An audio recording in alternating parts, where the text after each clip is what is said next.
Let's hear it for the boys. I don't have that song stuck in my head. Is it gonna work?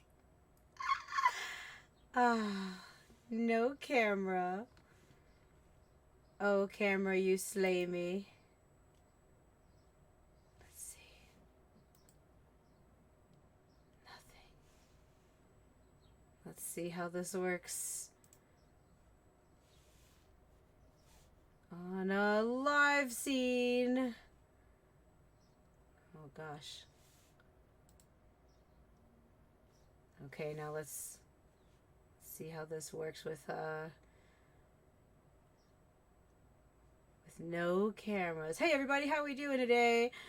Welcome to our 7th episode of the Thread of Intimacy. We're just gonna get our cameras going.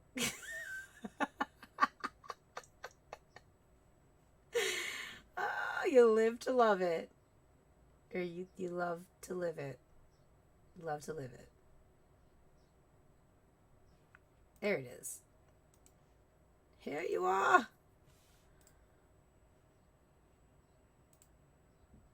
Nothing. Hey, Tucker. You know what it is. Having that fun webcam goodness. It looks like they don't want to turn on today, which is going to make chatting really fun.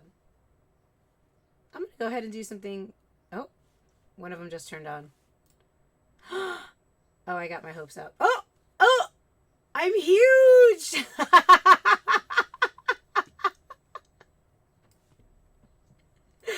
Check me out.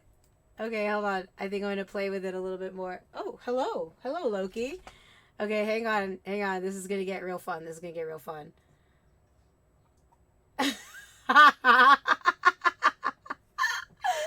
Okay. Let's try. Okay, wait. Let's. Oh, geez. I think. Hold on. This is really funny.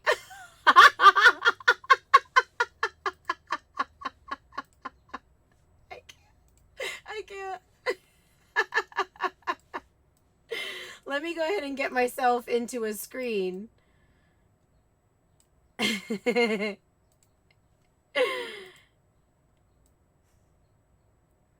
Here we go. That's some kind of a thread, all right.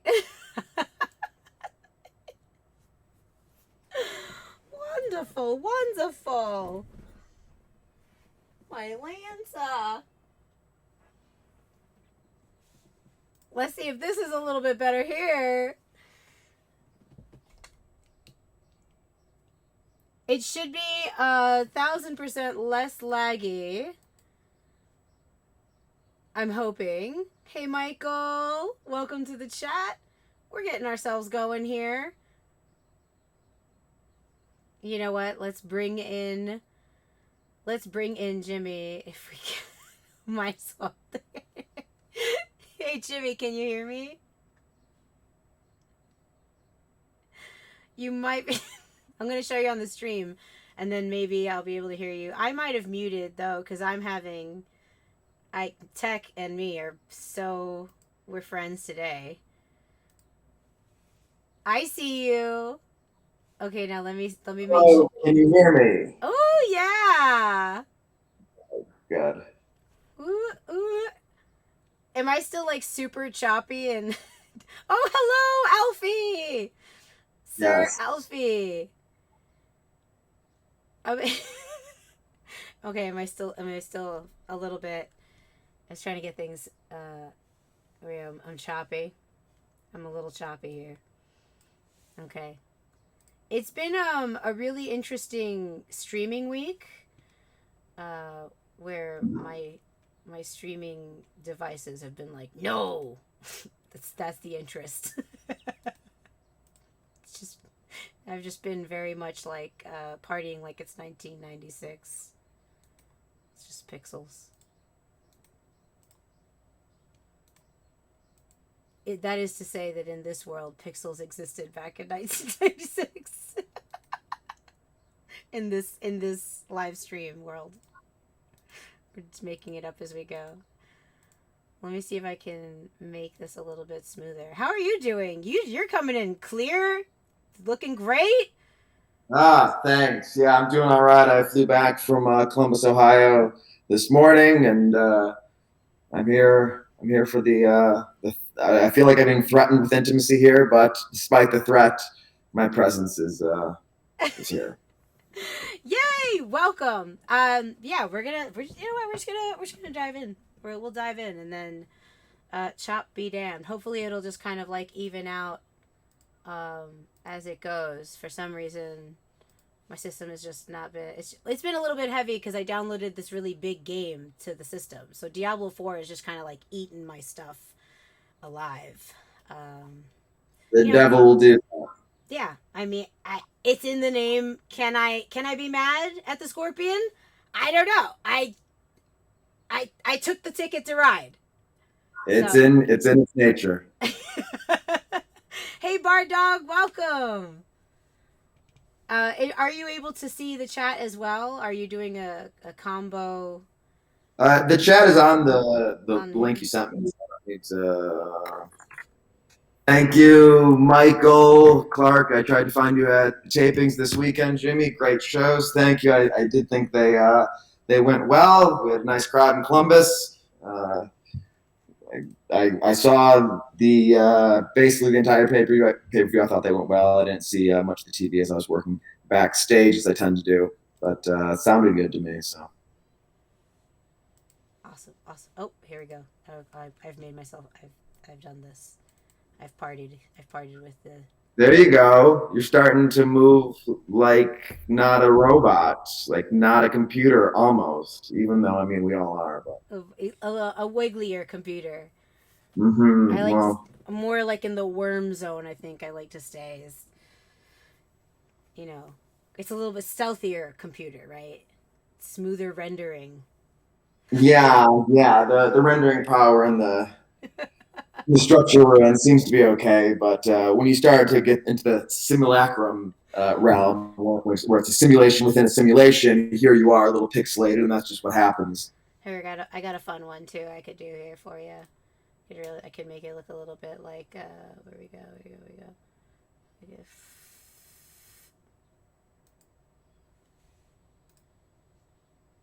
Oh, now I'm looking at you. Here I am. There, it's better. It's just better. It feels like I'm, because I'm looking at you here, but then in the screen, it's like I'm here, and it just feels like it's, I don't want you to think I'm not looking at you as a computer in a computer. You know what I mean? I don't want to take you out of it. It's all right whether you're looking at me or not. I'm seeing a video of myself on a video of my character on the video game screen. You know what it is when someone's choppy, it just takes you out of the whole. If you're gonna tell a story, don't tell the real story. Don't be choppy about it because it just takes you out of the whole thing. Right. It takes me out of the moment. I go, oh, now I realize I'm in a video game. I'm in a dream right now, Yeah. and that takes me out of it. The whole point is the immersement in the game. That how you're gonna get intimate if you're taken out of it, then you're lost. Right. Yeah. Right. So you can't lose yourself in it. So welcome to my little passion project. This is the thread of intimacy. The name was an inspiration actually from a game and an amalgamation of things throughout all of our adventures, all of the adventures that we've had just in life. And I picked the threat because I find that intimacy isn't very threatening, yet all of us are quite afraid of it for one reason or Yeah, another. I mean, it is. I would. I'll push back against that, and there is an inbuilt threat that's part of being a human animal, right? It's like humans are both flesh and spirit, and the flesh part feels threatened because the flesh part will die. So intimacy and exposure, really, because that's ultimately what it is. It's exposure and openness can make one feel threatened. Yet we pick up all these we pick up all the threats throughout our life, right? Especially as a child, you pick up these different threats that you hold with you to think that intimacy is poses a danger, right? So Yeah. there's an inbuilt threat in there, inherent, I think, to the human animal part of the experience. Do you think that by the same token or by that nature, because nothing can exist solely by itself, it has to have a partner to balance? Maybe, maybe. Well, like it's one of those things where like it could be nothing and everything. It can't only be nothing by like by that perspective, which is a perspective. By it being a threat, it could also be a strength. By it Yeah. by it being a fear, it could also be right because it's a fear, but it's also an empowerment. Well, that's the process, right? That's the pattern of one of the patterns of reality is the fear Absolutely. becomes the fear becomes the strength once it's worked through and ultimately transcended. You can't transcend it by itself. You have to work through the fear, and then it becomes a superpower. That's how it works, right? That is what we call unpleasant experiences, what we call negative experiences. Those are simply the resistance that one works through in order to build strength. No different than being at the gym and tearing your muscles a little bit, but you have to have the weight on there in order for the strength to build. There's really no other way, I don't think. And I could be wrong. I have to give that more thought, but that's ultimately what it is, right? My favorite quote is Joseph Campbell: "The cave you fear to enter holds the treasure you seek," and I find that to be a truism in life. Ooh, can you say Um, that one more time? A little bit. It's a the little bit. cave you fear to enter holds the treasure you seek. Yeah. That's a Joseph Campbell quote. Yeah. I find that to be a truism. My favorite quote. I find that to be a truism in that what we are all looking for is hidden behind what we fear and is working through the fear that we find the treasure on the other side. But you gotta go into the abyss. You have to. Ooh, I like that. I really like that. Yeah, yeah, yeah. That's a good one. We're definitely gonna have to like caption that for the Discord. That's really awesome. I also agree. I've equated it recently. It's really funny that you said it about fitness. Because that was an example I used not too long ago to try and like find another language to kind of share how I view it because I think it's different for everyone and it's not going to be the same kind of obstacle course and it won't necessarily be like what weightlifting is for me might be yoga for you or it might be like a different set of obstacles, which makes it great, which I think the more we share our version of those obstacles, I think those are like all different languages and ways that we can all kind of like combine efforts. And maybe what works for you may not work for me, but in hearing what works for you, it could turn on the light bulb for me into something that I might be afraid of facing. And then I go, well, wow, like Jimmy faced this like this. And that actually kind of shows me what I'm afraid of. And I feel a little bit stronger today to take on that, but in my own way, you know? Right. Well, we all have variations of so reality has sort of two things going on at once, which is pretty cool. It has the unity and the multiplicity, right? This is the fact that non-duality expresses itself in duality, and I hope I'm not getting over too many people's heads here. So Now let's dive there's right in the ocean. Let's go.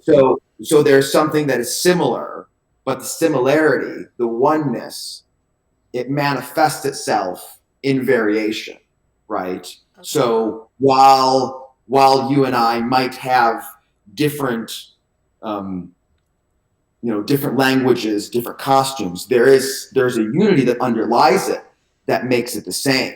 So that's why a quote like "the cave you fear to enter holds the treasure you seek." That's true, and it's true across the board. It's true no matter what your fear is. Your fear might be different than mine, but the pattern is the same. So it's I find that to be a pretty cool thing about reality is that we can say, oh, we can appreciate the differences, but it's the acknowledgement that there's a sameness, there's a unity that underlies all of it, which that's what allows stories, let's say, to ring true, right? Why is this story over here? Why does that resonate with people? It's like, why does this adventure story? Why does Yeah. Frodo and the Ring of Power? Why does that story that none of us are ever going to have Right. to take a ring to Mordor? But Yeah.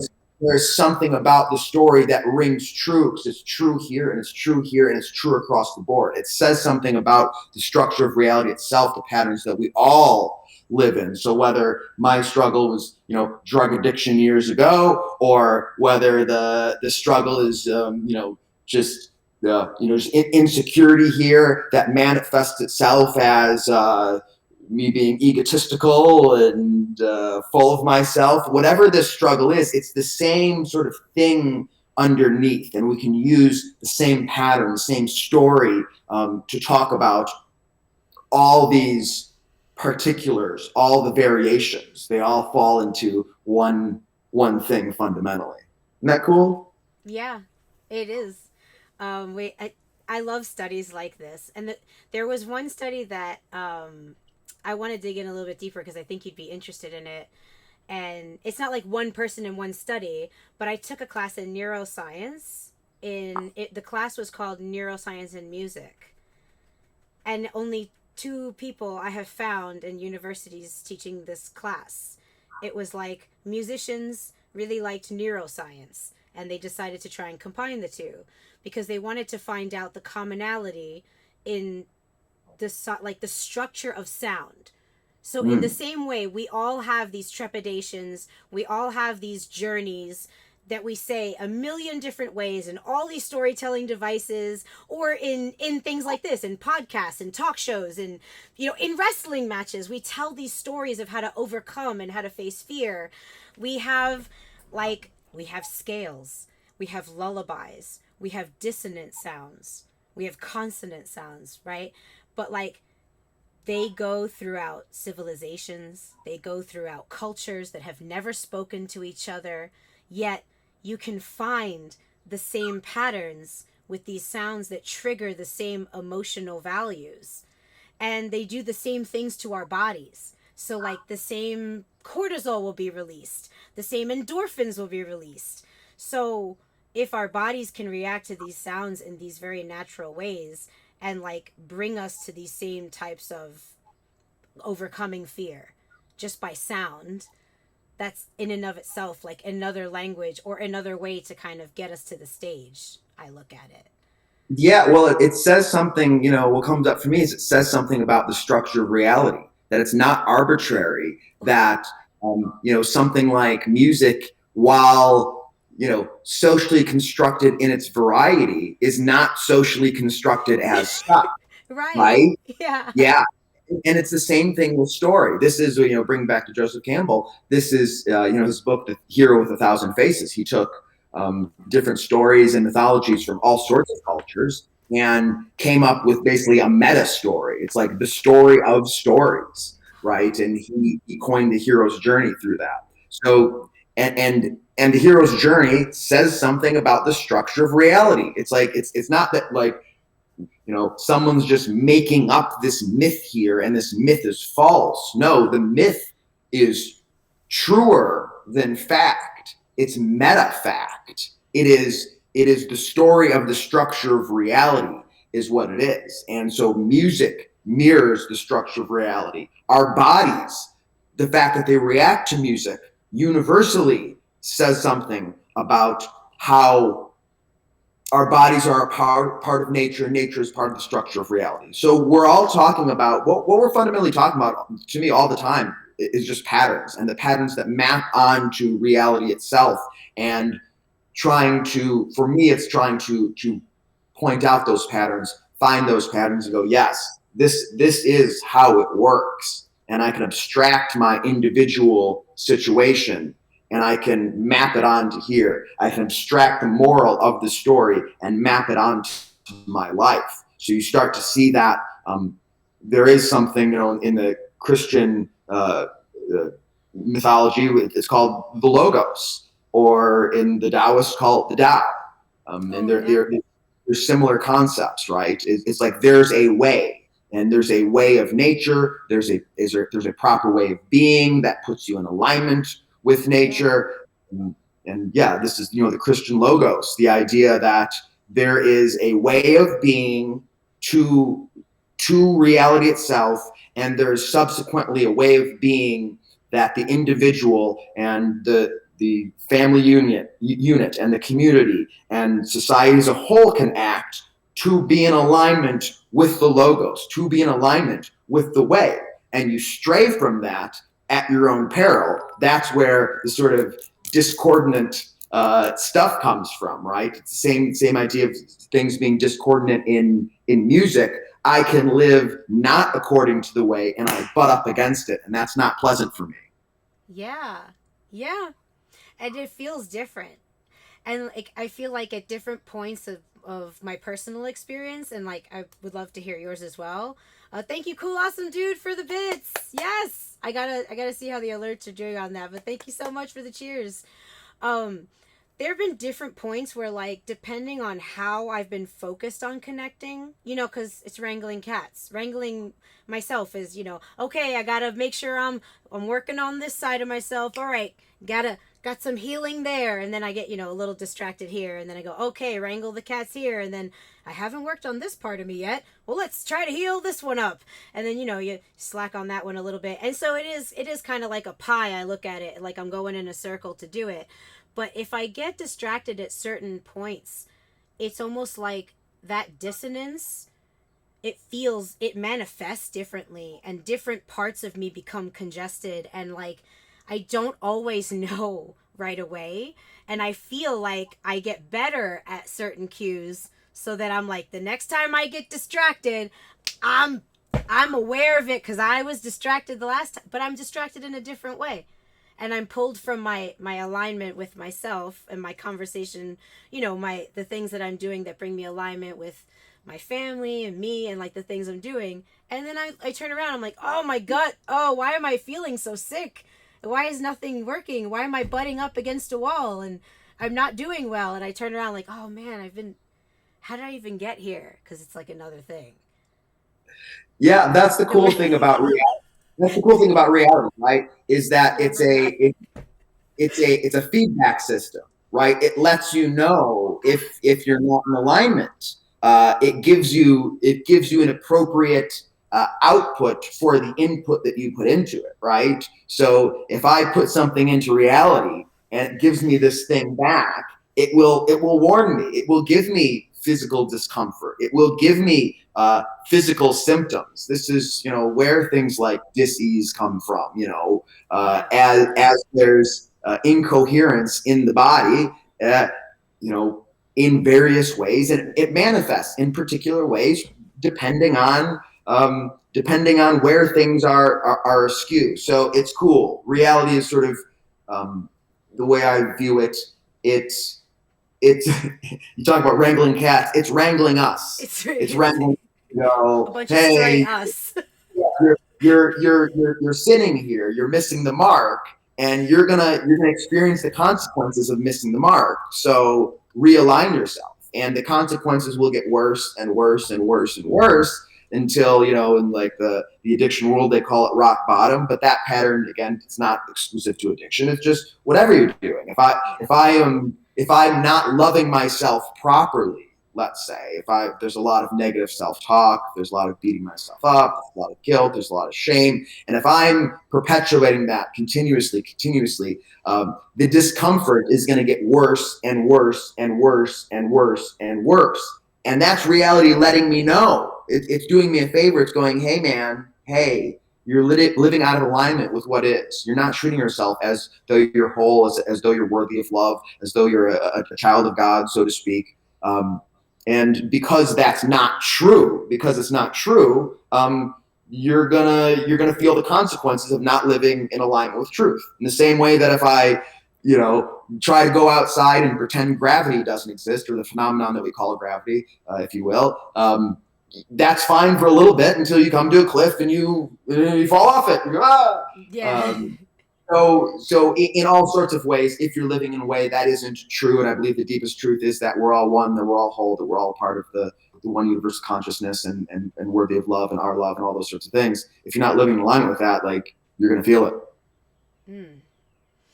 Uh, how?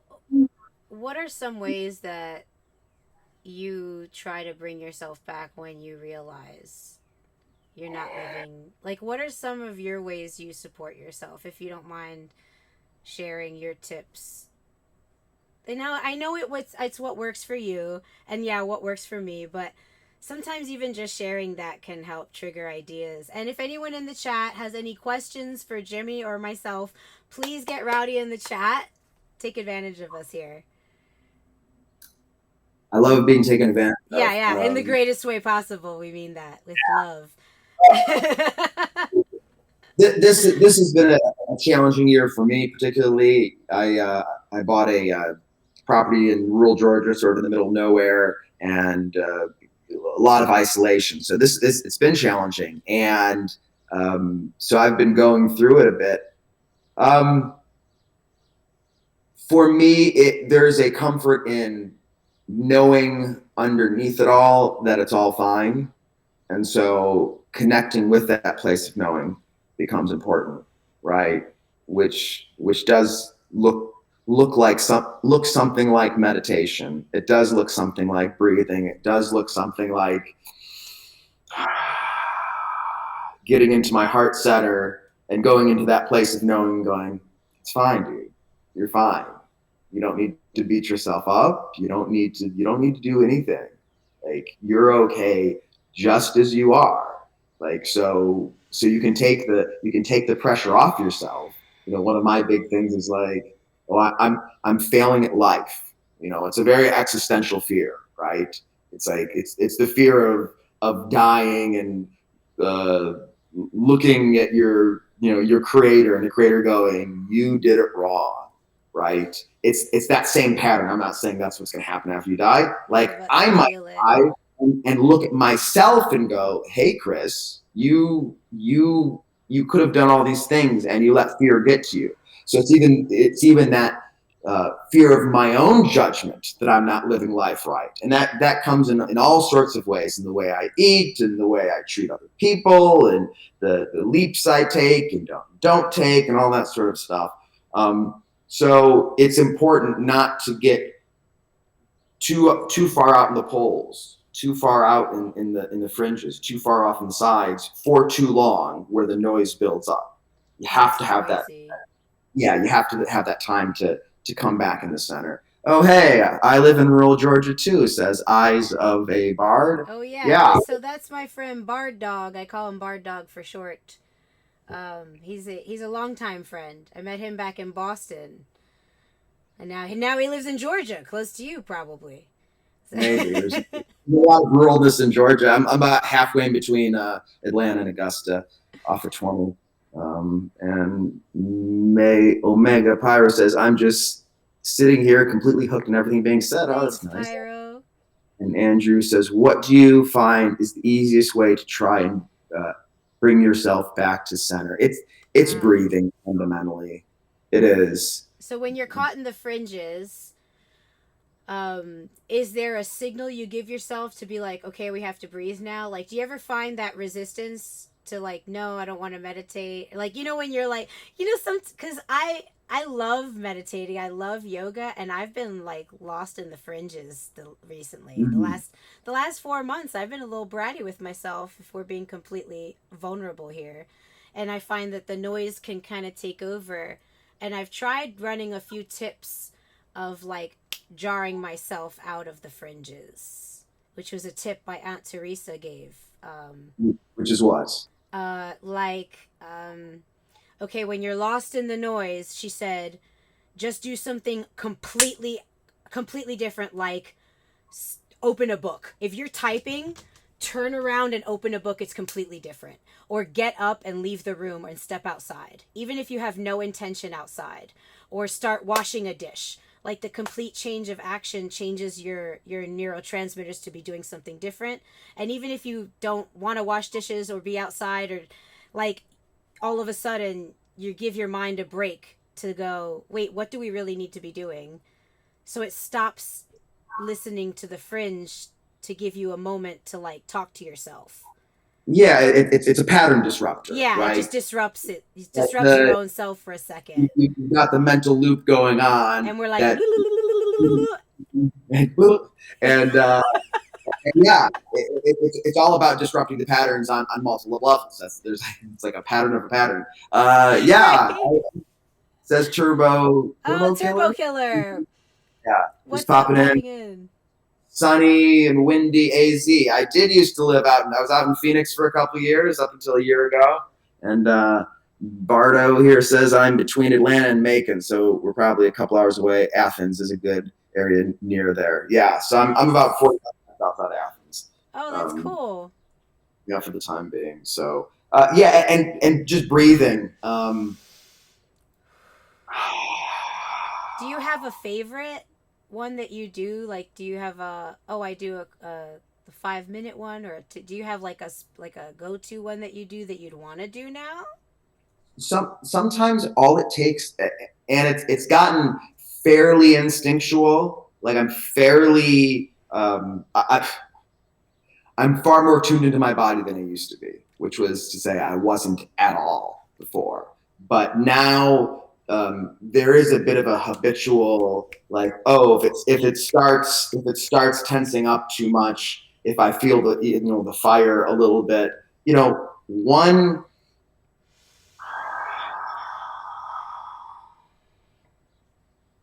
goes a really long way. From disrupting your body signals from going, oh, we need to, this is fight or flight now. Something needs to happen. I'm about to die. My favorite is that I picture me as like the bunch of the Kermits. Yeah. Ah! Yeah, it's really interesting what your body will do in different situations that it perceives to be life or death situations, right? Um, and programs are built all throughout our body with the memory it holds from our experiences in the past, right? Our psyche experiences something, but our body subsequently creates a pattern, or sorry, creates a program to protect itself because it feels as though it's a life or death situation. And of course, most of these is what I would say is a false fight or flight, right? If someone says to me, "Hey, screw you, buddy," um, because of something I experienced in the past, I might perceive that as a life or death situation. Yep. I know that I do. I don't consciously think life or death situation. My body thinks that. It Yeah. feels as though I'm being attacked. And you can get signals from your body. Like it tenses up, you bow up, there's an adrenaline rush, maybe there's some fire going on inside. And that's your body saying, like, we're ready to go. This is it. You're being attacked, even if you're only being attacked verbally. Even if Yeah. someone says, oh, Chris, you're stupid. Yeah. Um, Like in and passing, it's not even anything, and then all of a sudden, it's like, Yeah, and you have a program in your body that's telling you this is a life or death situation, and it's just not, right? So we have all these like old programs in our hardware here that a lot of the work right now of last year for me is to see where my body is holding tension, where these programs are, what parts of the body they are, what sort of memories are held there, and letting my body know, like, hey, this isn't a life or death situation. This isn't a madman running into the house with a knife. This is someone thinking you're stupid. This is, you having to make a decision by yourself. This, whatever it is. And we have, depending on our experience in the past, we have different programs that are running. thanks for popping in, Turbo. We appreciate it. Don't worry, it'll be available. We're gonna post this up on YouTube.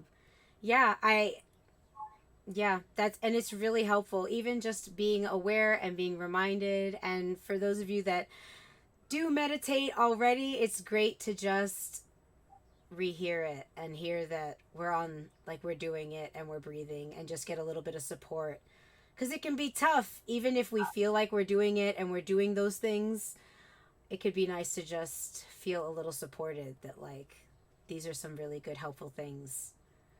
Michael Clark, I've been struggling a lot lately because the first year and the 1 year anniversary of my brother's death is next week. I can't shake the feeling that I could have done more to help him while he was sick. How do I shake this feeling? That's a big one. Michael, I'm so sorry. Anniversaries are very tough. Um, I think they stay tough, but how we how we are with them and making sure that we have a group around us and a support system can also change. And I'm really glad that you're around us now and you're in the Discord, and you've been a wonderful catch. I love having you in the Discord, so I'm glad that you're around and you'll be with us through this tough time. Jimmy, do you want to share how you would shake this feeling? There's a lot of S's in there for Yeah, me. so there's a few things. Yeah, there's a few things that just come up for me, and this is just again what comes up for me. It's not necessarily true as such. It's just what comes up for me. Even the question of how do I shake this feeling? My first response is you don't want to shake the feeling. Yeah. You want to feel the feeling, right? And feel what that feeling is trying to tell you, and let that emotion just pass through you instead of going, oh no, I have this feeling and it's a bad feeling and I need to like go, oh, this feeling is wrong. I'm wrong for feeling this way. Going, no, I'm allowed to feel this way. I'm allowed to feel however I want to feel, because the emotion wants to run through you. You can think of yourself as a vessel for energy, so to speak, to run through you. And the more we try to stop it from running through us, the more that stuff gets caught, and more situations in your life will transpire that trigger this stored emotion in order for you to let it go. That's what the external world will do, because it sort of manifests itself based on us, right? It will give you more situations to allow you to feel this feeling. So it wants to move through you so you can be an open vessel. So the energy can just like, so it can move through you properly. So that's the first thing that came up. The other thing that came up is obviously, I don't want to say how you feel, but what comes up for me is feelings of guilt here, right? It's like there's more that I could have done. It's my fault, and guilt is a difficult one, I think, but it's forgiving yourself. First of all, it isn't your fault. And you can believe that or not believe that, but it's not your fault. So an understanding of that perhaps would be helpful, that, hey, it's not my fault what happened. But ultimately, it's forgiveness, which is very, very similar to acceptance, which is saying that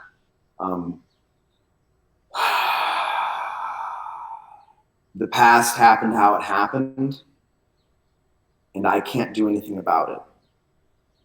And dragging it with me, and bringing that with me, carrying that luggage around with me, ultimately isn't fair to me. If I want to treat myself with love, with wholeness, with the being that I am, with this unconditional love, where it doesn't matter what I do, my worthiness is not contingent upon what I've done. If you want to treat yourself like that, it's ultimately feeling your emotions and letting that go, forgiving yourself and accepting the past as the past, and knowing that to bring it along with you, to hold on to that guilt, it's only punishing you. And as you punish yourself, you can't show up for the world better either, right? So it's a punishment to the world as well. As we treat ourselves, so we show up in the world. they go hand in hand. You can't separate the two things. So ultimately, it's the journey of unconditional love, which is the journey of life, right? That's the entire journey of life, is full embodiment, which I don't know if we ever get to here, full embodiment of my wholeness and my unconditional love for myself, which then allows me to love others unconditionally as well. I couldn't have fucking said it better myself. Wherever you go, there you are. Thank you. That's it. That's a huge part of it. Michael, yeah, embrace. I really hope you embrace yourself. A big part of what's going to come is constantly figuring out ways to embrace yourself. The last thing you want is a traffic jam, which is what Jimmy is expressing there.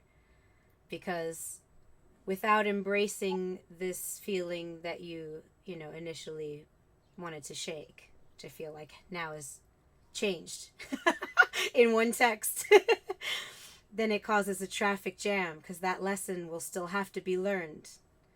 And then if that lesson goes unlearned, the other ones that we want to learn still go unlearned because there might be a lesson after that that needs to come. But if we don't do that one, we won't get to the next one after that one because there's levels to it. And it does prevent us from loving the people around us and seeing ourselves and how we affect others without that embracing. And how we embrace ourselves deepens our connection with ourselves. And how deep we go with ourselves allows us to go deeper with the people around us. It allows us to accept others around us fully and completely because we're deeper with ourselves in those moments then. And it also allows us to then celebrate those that are no longer with us. It's difficult, it's hard, and a part of this life is also loss because it makes everything so much more special in this bittersweet way. And you know just as much, you know me, you know I love to celebrate, Jimmy. You know that I love my forts and the celebrations. And a big part of that is also carrying forth the wonderful, amazing, incredible things of the people that are no longer with us. That's how we hold on to them. And that's how their memories live on. And that's what makes us better people. That's how we carry it forward. And so hopefully there's things from your brother that you can celebrate that'll help make it a little less rough. I know that's also traditional with cultures, and that's also a part of, you know, what I offer is like sharing in our cultural differences. Like I grew up where there's Halloween is a day where we celebrate our dead and the wonderful things that they have taught us and given us, and perhaps that is a thing on anniversaries to do something that was a favorite of theirs in a happy way, to bring light to the great moments that we had. That was Yes, really wonderful. Go ahead. so much of life is I find to be, again, all of this is just where I'm at right now too, right? And this has changed throughout Right. the years, and it'll change more. It'll change But for us tomorrow and the next day, and we could do this podcast again together in like 3 months, and we'll be different. But it's awesome. so much of life is, you know, the experience of loss, right? Because that's one of the, I would say, the, and you can frame this different ways, but the fundamental pattern of life is death and rebirth, right? Death and life, up and down. This is the, and this, you know, reality is fractal, right? It's self similar across levels, and so there's parts of ourselves that we let go all the time, right?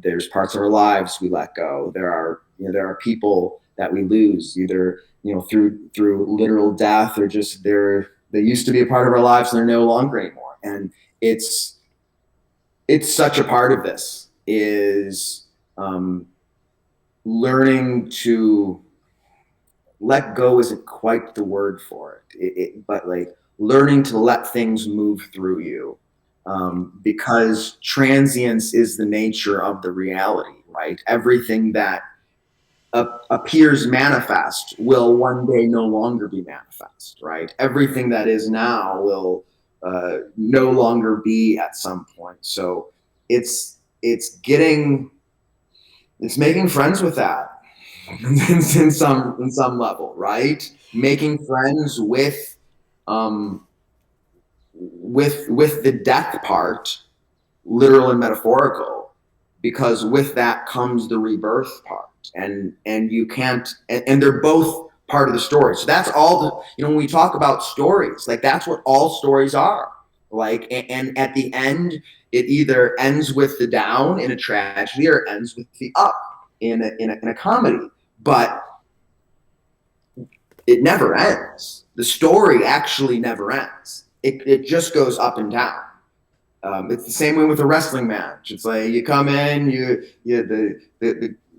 establish the good guy and the bad guy's beating them up for a while, and then the good guy makes a comeback, right? And that's all. That's all. Everything is this constant wave of death and rebirth, up and down, which is really the the contraction and the expansion of consciousness, I think, at the end of the day.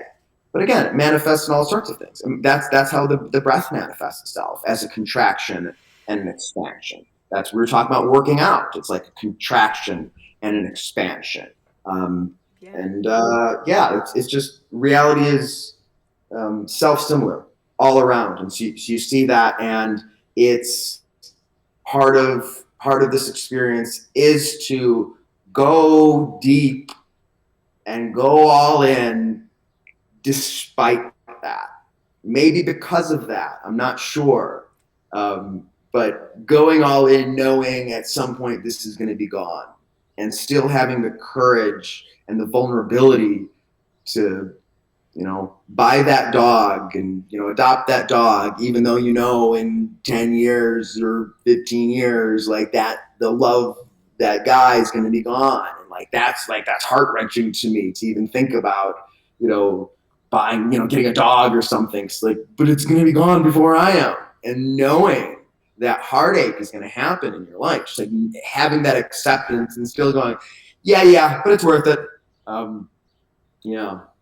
It's worth it. Yeah. Yeah. Yeah, lately that's definitely been not the specific example, but that kind of like, okay, this chapter, how do I want to interact? How do I want to react with the contract, like the contraction and the breathing in and the breathing out? How do I want to react? How did I react? Like almost like a reflection on how I've reacted. Okay, what were the benefit? Like a checking in with my relationship status, with the ebbs and flows of the past. Which was a different way for me to look at it, because it's like, and I don't know how you've looked at, like, well, we all analyze how we've done a project, or like how we've done, oh, how did I do on my match, or how did I do on this thing. But recently I've been looking at it in this way, where I've like, all right, how did I ride the Ferris wheel this time? I went up, I went down, I got off, it looks like I'm back on again. What do I want to do differently? Okay, when did I when did I slam on the stop button so that I could stay up here and get a nicer view? And it's been a different approach that I think has provided me with more insight, but also now I'm like, oh, do I have access to more blind spots from here? I don't know. Is it a different perspective to analyze your match from that perspective versus analyzing it from another language? I don't know. Those were the existential questions I was having this week. Well, certainly, I think in my life, and I can see times where um, I gripped onto things extremely tightly, and going, "Oh no, I need this, because if I don't have this, then what?" Right? I Yeah. find that to be a lot of life, right? We adopt these costumes, right? We adopt an identity, really, and the identity allows us to experience being something. But at some point, that identity is going to need to shed because we're more than our identities, right? I was a WB writer for a couple of years, and the last 6 months, it wasn't for me anymore, and I knew it wasn't for me. And I was like, how do uh, what am I if I don't? I've worked my whole life to be here. What am I if I'm not this thing? If I'm not working for WWE, what do I do then? And I, trying to clamp on to this thing that, eventually, thank God, I got fired from. And then once that identity was shed, it was like, oh, oh yeah, that wasn't bad. I can actually breathe, right? So identities allow us to be something, experience something, but if we hold on to it too long, it starts to become quite uncomfortable. We realize that we've outgrown the shirt we're in. We go, but it's my favorite shirt. I can't live without it. But then once you take it off, you go, oh, actually, I feel a little naked, but I can breathe now. We're constantly in this relationship with that, right? It's like riding a wave, and you kind of want to get off at the crest. Otherwise, it'll start to take you down underwater. But that again goes back to making friends with change, making friends with loss, making friends with death, transmuting fear of the unknown into excitement for the possibilities of the unknown. Ooh, I do love possibilities. And that's where and they come from the unknown, right? It's like we all have this like real intrinsic fear of the unknown, because that's ultimately like what death is, right? Death from these bodies that's like the great unknown. And so that really holds a ground for so much of our fear, is like it is the unknown. But you have to then realize it's from the unknown that all new things transpire. It's from that chaos, it's from that feminine, it's from that womb that all birth, all new experience comes to fruition. So it's making friends with that and going, yeah, I don't know what's going to happen, but here we go. And I think the more you make friends with that, the more you realize that the structure of reality, the universe, whatever you want to call this thing, is for us. It's working for us. It's in our favor. It's trying so hard to get us wherever we are going. It's trying. And it's just like, oh, trust me. It's okay. You don't need to I've got this damn vape here, and it's like it's it's an adult pacifier, but it's this thing I hold on to go, no, I need to have something. I can't. So this is the manifestation of Chris feeling like he needs to grasp onto something, or else like what happens if he's just free floating through space, jumping out of the plane without a parachute. You realize, it's okay, because you can jump out of the plane without a parachute, because there's no bottom. You go, you're fine. Yeah. Oh no. Yeah. No, I totally get it. Yeah, there's a beauty of clarity when going through the anxiety or in an ordeal to feel refreshed and optimistic.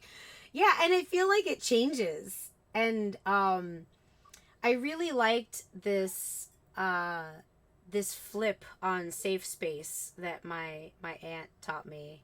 I really want to connect you with Aunt Teresa. I think you'd have a blast talking with her. I had no idea we overlapped so much, me and her, but next time. So she likes to use brave space because safe space.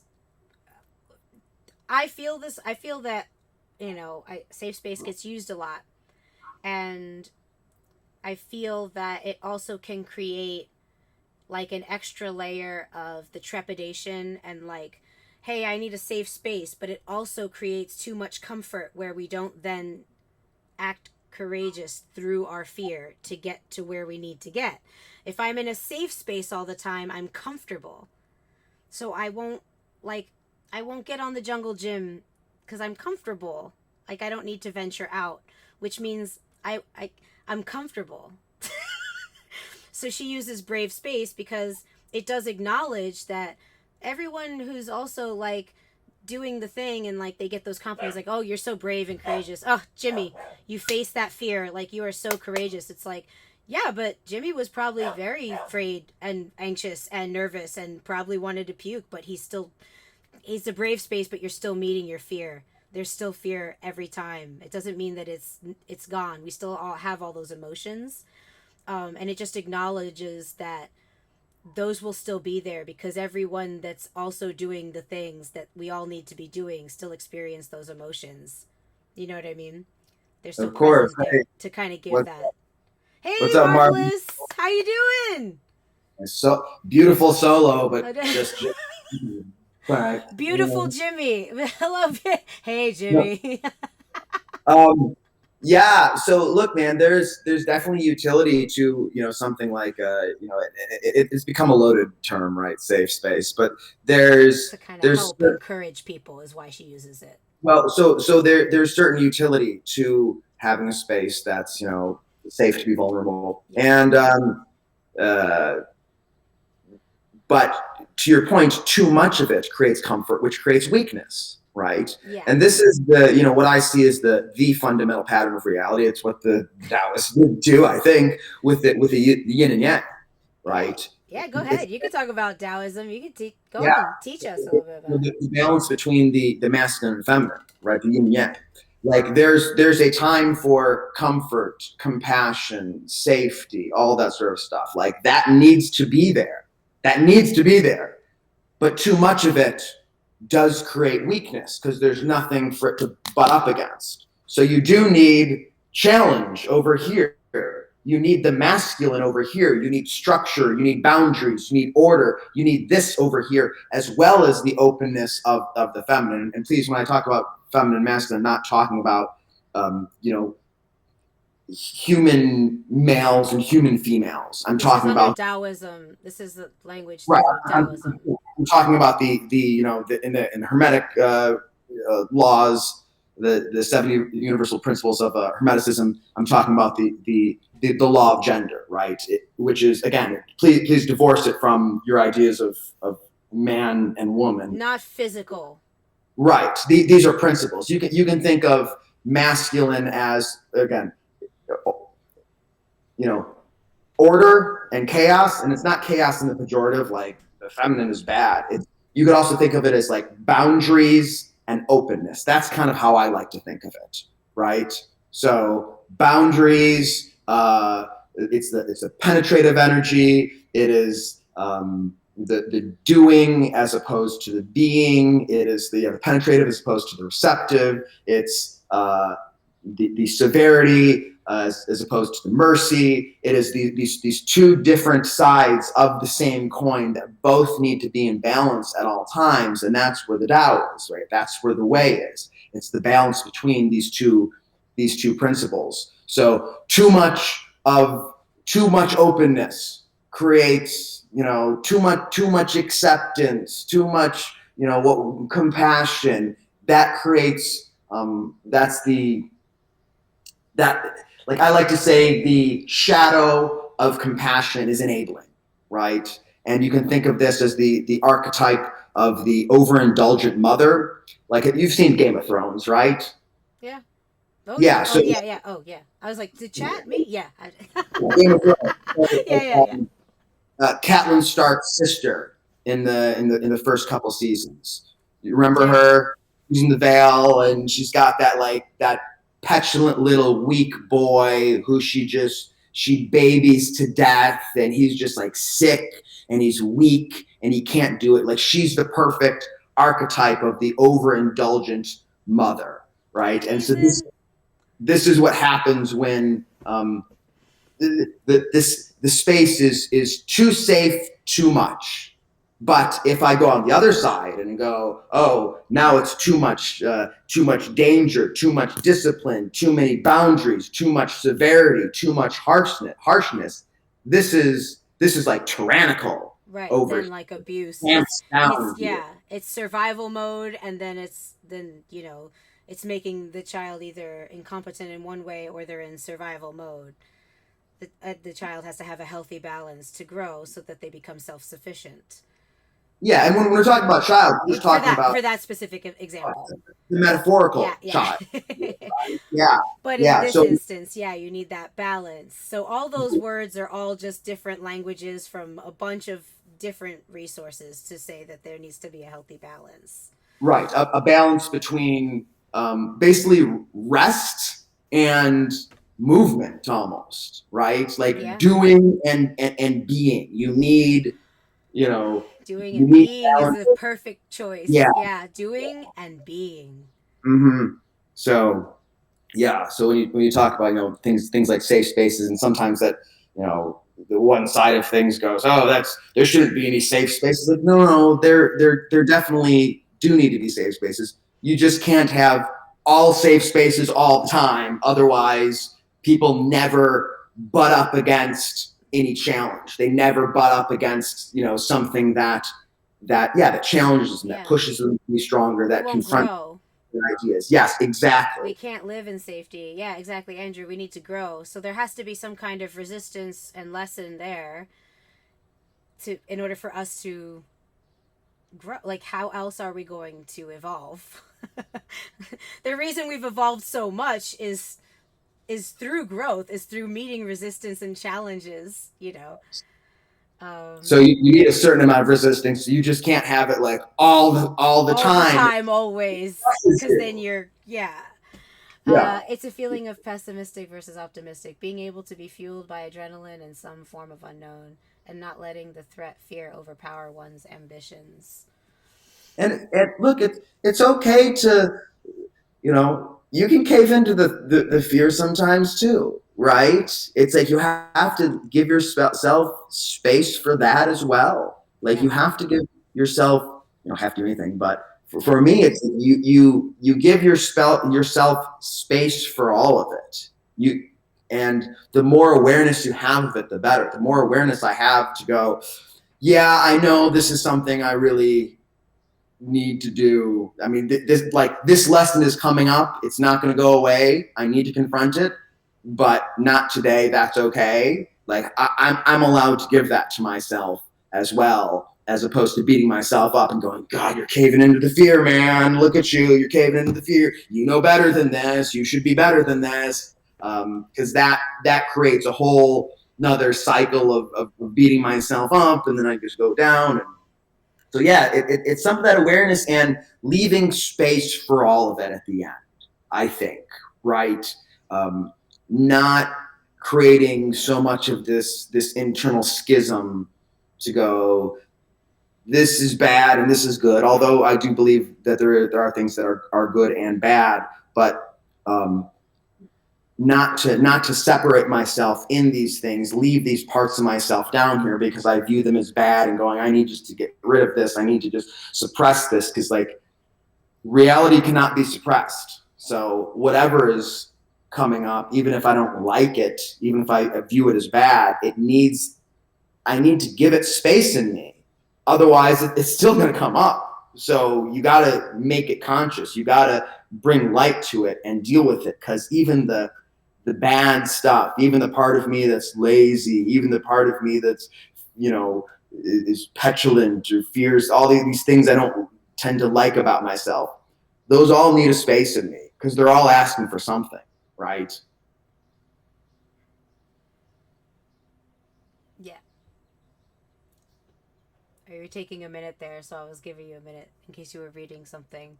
Um, I really like the way that you go about your inquiry, your self inquiry. I find that I do that a lot too, and I also give myself a little bit more room nowadays.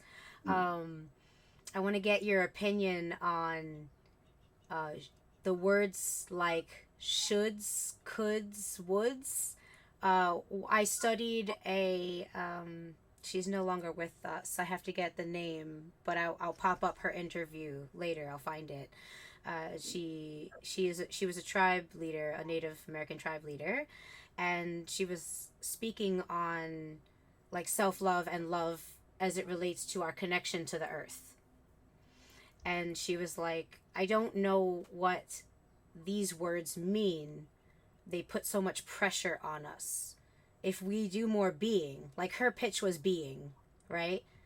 And she was like, why am I saying should? Why am I should of doing something? Why am I would of something? Could have?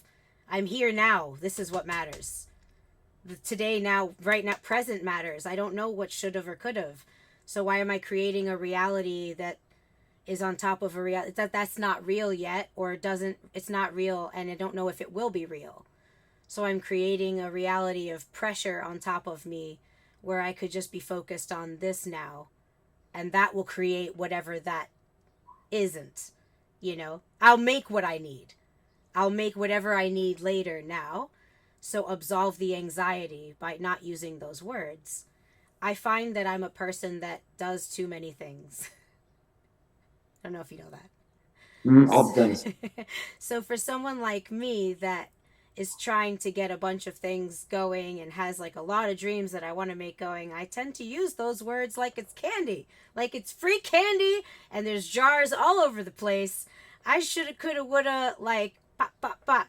And as soon as I heard that interview, it's been a work of mine to just note with nonviolent language how often I use them. And if I had a penny for every time, I would take you to the slot machines, because I was like, I have so many pennies. So I course correct now that when I use it, I repeat the sentence without it. I go, oh, I should really, like, for instance, I was so busy this week, I didn't get to like make us a cute little funny flyer with our faces photoshopped in a funny way. So I said, I should have made this flyer with me and Jimmy. And then I stopped and I heard myself, because I even did the hand smack, and I was like, ugh. And I was like, I had a really busy week this time.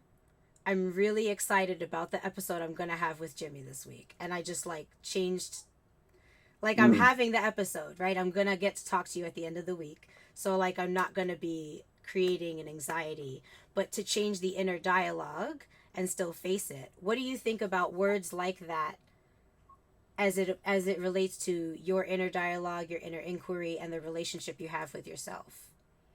So that's interesting. Well, of course, there's a lot of different language things that I have, and things that I do my best to be aware of.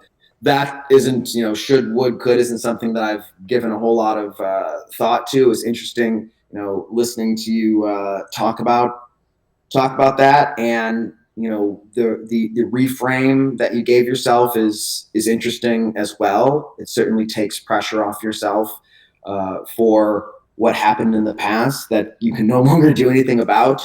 Talking about the woman you mentioned of living in the now moment. It's like, yes, of course, that's probably the most, among the most profound ideas one can embody, right? Living in the moment. But we have memory and recollection of the past for a reason. And so this, again, comes down to the balance. It's like, how much do I want to let myself off? Let's say, if I go, well, it doesn't matter that I did this thing that I wanted to do. It doesn't matter at all. If I do that too much, well, maybe I won't be as inclined to deliver for myself in the future, right? If I give myself, again, we're talking about the balance of, it's always going to come down to the balance of these things with me. If I give myself too much mercy for missing the mark for what I want to do with my life, if I give myself too much mercy in that, then there's no accountability, right? And I might not deliver for myself in the future because I just let myself off all the time. Oh yeah, I could have done that, but I didn't. And who cares, right? Now that's too much mercy. But if I go, oh, I should have done that. Oh man, this is really, I should do this and I should do this, and I'm just, look at me, I'm a mess. Like, that's too much severity, right? That's too harsh. I've become a tyrant on myself, right? So we need to give ourselves a certain amount of structure to go, this is what I want to do. This is what I plan to do. Here's the structure for my life. If sometimes that structure falls apart a little bit, that's okay. But if I give myself no structure at all and go, yeah, whatever I do is just going to be fine and who cares? Well, then I'm kind of I'm a floating mess, right? My life is just there's nothing to it. I'm lazy and I'm inefficient and I'm just I've got no aim, I've got no drive, I've got no purpose. So again, for me, these things always come down to the balance. So if you're someone that beats yourself up and I should too much, then it'll be of use for you to go, you know what? I'm gonna maybe not cast that spell on myself anymore. And when I hear myself say the word should, I'm gonna stop, reframe that, or maybe I'm gonna stop and think, well, what do I mean by I should have? What do I actually mean by that? Because we can be so careless with our language and so imprecise. And I do my best to be more and more precise with my language to say what I mean. And so if I say, oh, I should have made this flyer, what I really mean is, hey, I care about this project that I'm doing. And I want it to be the best that it can be. And I didn't get to it this time, and that's okay. But if I want to go all in on this project, I would like it if I prioritized it more. I would like it if I made more time for this so I can show myself in my fullness through this project. And you go, yeah, that's actually what you mean. It's something more like that. And so it reframes what you mean to go, yes, there's a compassion that I have for myself. There's a drive I have for myself. There's the inherent spirit of life that flows through me that wants to manifest itself in this particular way. And as I'm living on this earth, I want to do my best to flourish as much as possible. So let me set myself up for that flourishment and not work against myself. Yep. So I Yeah? didn't get it this time. So what can I do instead of beating myself up and wasting time yelling at myself? Then I won't get to more projects. So what I'll do is, in my little notebook, I'll do 3 flyers for the upcoming blah blah blahs, and I'll do them on ahead of time. And now I know in my schedule that Mondays and Tuesdays I have to have these things out to make myself feel ready for the shows that I have upcoming.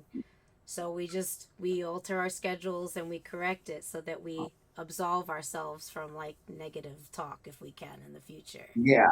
I'll consciously give myself the loving structure I need in order to achieve success as I define it. Language is powerful, especially to the brain. You casually say things like, oh, I'm dumb because it's cute in the moment. But over time, your brain believes the negativity.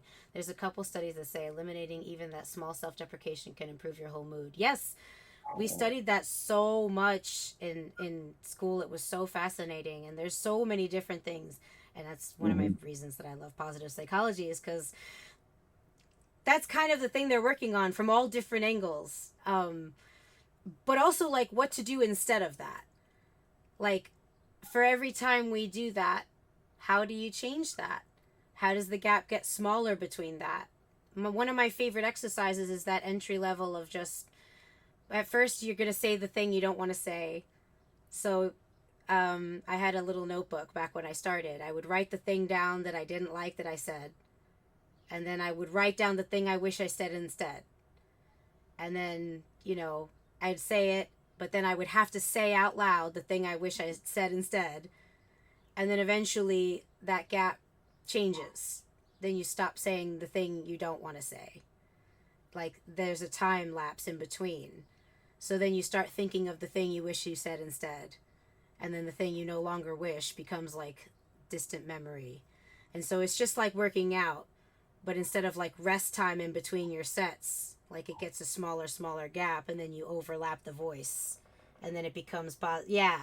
But then what I've noticed, and maybe you've noticed this too, once you start replacing it and you start really embracing yourself and you really accept and you really are working on that, when you hear other people saying those things, it stands out. And it hurts. It hurts. Yeah, it's like nails on a chalkboard. It hurts me to hear other people talk that way about themselves. And when I'm here live with people, when I hear it, I'm like, let's change that. Let's talk about it. Let's not, because like you shouldn't be talking about, I'll say should there. Like, let's talk about that because it hurts me to hear you talk about that. But changes over time how I hear that. There's all sorts of things I catch now. Look, I can read my journals from a few years ago even and go, holy cow, I can't believe I was talking about myself like this. So there's, of course, negative self-talk, and not that I'm perfect at that, but there's a lot of other things too, right? Language is powerful, to Omega Pyro's point here. And there's also, I do my best to not cast spells on myself that I don't wish to be subjugated to. I like Even, casting spells as the term for it, by the way. It's really yeah, nice. Yeah. well, it's true, right? These are spells. So the first one I eliminated was about 6 years ago. I was the guy that picked me up from the airport to drive me to rehab. I was talking about something, and I'm like, oh, yeah, I'm really bad at this. And he said to me, I've stopped saying that. And I start saying, I'm working on it. And I thought it was so dumb when he said it. I was like, who cares? What are you talking? Who fucking cares? And I would say that when I meant it, right? Like, yeah, I'm, you know, currently this is a challenge, but I'm working on it. And I would go, and I am working on it. And all of a sudden, this box of Chris is bad at this. Like these are like these strong walls of like, this is how it is. I am bad. That is what I am. I am bad at that. All of a sudden, those walls start to loosen a little bit and go, oh, I don't. It's like I don't need to be bad. That's not No. not me as such. That's just a bad. That's just like a habit I've picked up, right? And now all of a sudden I can expand and play a little bit more. And that was the first one. And I would say, yeah, and I'm working on it. And I'd be like, and I'm working on it. You And I was. are. Yeah. Another one that I found to be true and empowering that I eliminated about 6 years ago was, yeah, he made me feel bad. He made me mad. He made me upset. She made me this, and I go, hold on, nobody makes me anything. My emotions are uh, blossom from an internal state. I am creating the emotions. No one else has a string to me that can go, and now you're mad. Now you're sad. I don't feel anything without my own permission. And so I started to say things like, um, you know, you know, after the conversation, I was mad, right? And then I stopped. I got rid of the idea of I am mad, I am angry, I am sad, Right. I am happy. It's like I am not those things. Those are feelings I'm having, and it's experience I'm having. So then it became after the conversation we had, I experienced anger, right? And so now I am no longer identifying as the emotion. I'm no longer outsourcing my own experience, giving it to someone else, giving them strings to just pull me along, saying you get to decide my emotions, and I am my emotions. It's now something happened, and my experience of this, I felt anger, and I'm no longer controlled, captivated by the emotion. It's an experience that I am having, right? And so it reframes my entire experience of the world now just through my language. Yeah. Yeah. Yeah, that's a huge one. I think learning to use the I've noticed I'm feeling this, which was another uh Sarah David. Sarah David uses that. She she studied and coined emotional agility, which I think is super. It's super hot. It's super hot. She was studying this for 30 years when like we were born. So like I can't wait to send you her stuff. Um but she had a lot of the same struggles of like being young and being told emotions were bad, emotions are good, and then like she was a kid and had to deal with like a lot of really heavy shit really early on, and she kind of came to the similar conclusions of that, but that kind of like loosening up of those things, yeah, yeah. Yeah, because ultimately, we're kind of living in a story, right? And when you realize that you're the author of the story, you're allowed to sort of change the story you're in based on the mental framework you give yourself, right? Even one of the ones that I um, have been working on for a while is eliminating the word try. I very rarely use the word try. It's been replaced with I do my best to. I do my best to not cast spells on myself. Because even the idea of trying is just a mental loop. As long as you're trying to do it, you're just trying to do it. It's not doing it, it's just trying to do it. So I'm creating that reality. As I say try, I'm just, okay, if you want to just stay in this loop of trying, you'll just try and you'll try and you'll try and you'll try. When I say I'm doing my best to, it it speaks that out into existence, to going, yes, that this is what I'm doing. I'm doing my best to do this. And Mm. that's all I can do, right? Is my best, as opposed to being caught in the loop of trying. Learning to speak aloud and hearing from others can be very constructive. Yeah. And so to your point earlier, when I hear this stuff now and I hear people beat themselves up, one of the things I hear a lot uh, is people qualifying themselves to me, right? You say something um, like, hey, this might sound cheesy, but Oh yes, uh, yeah. but I really appreciate everything you've done. It's like, that's not fucking cheesy. That's awesome. Thank you for sharing that with me. And you don't need to qualify yourself to me, because we're all, it shields against that vulnerability, right? To go, you might not like this, but I'm sorry to bother you, but let me just be small and hope I don't get hit for what I'm gonna say. It's Yeah. like, no, it's okay. Um, you're allowed to be bold in life, and you're wherever you're at. So whatever. But these are sorts of things I'll tell people, like, hey man, you don't need to qualify yourself to me. You're allowed to just be genuine with me in all moments. It's okay. You have my permission. Give yourself your Yeah. permission. To do Yeah, that. you got to give yourself permission so you don't have to be small. I run into that quite a bit with people, especially on like even just talking to people on Schmoly Dans, on extra spicy external sites, just wanting to buy photographs, or just on exclusive sites, or just when people talk to me, they want to make themselves small, and I tell them not to. Because I feel like if people have a request, or people want to engage and they want a message and they want to just say hi, or they just want to say, hey, do you sell 8 by 10s? Or, hey, I just wanted to see how your day was, which is sometimes all people want to ask. They want to make themselves small. Hey, I'm sorry to bother you. How was graduation? What? You just wanted to ask me about something I did that's cool. You're taking time out of your day to ask me how. That is so nice of you and so kind. Stand up and puff your chest out, but your arms big. Like, you don't have to be small. I hear that a lot. Well, this is the, Man, the, the threat of intimacy it's here. it's very threatening to be vulnerable Right. because It's you're what it is. showing your bellies.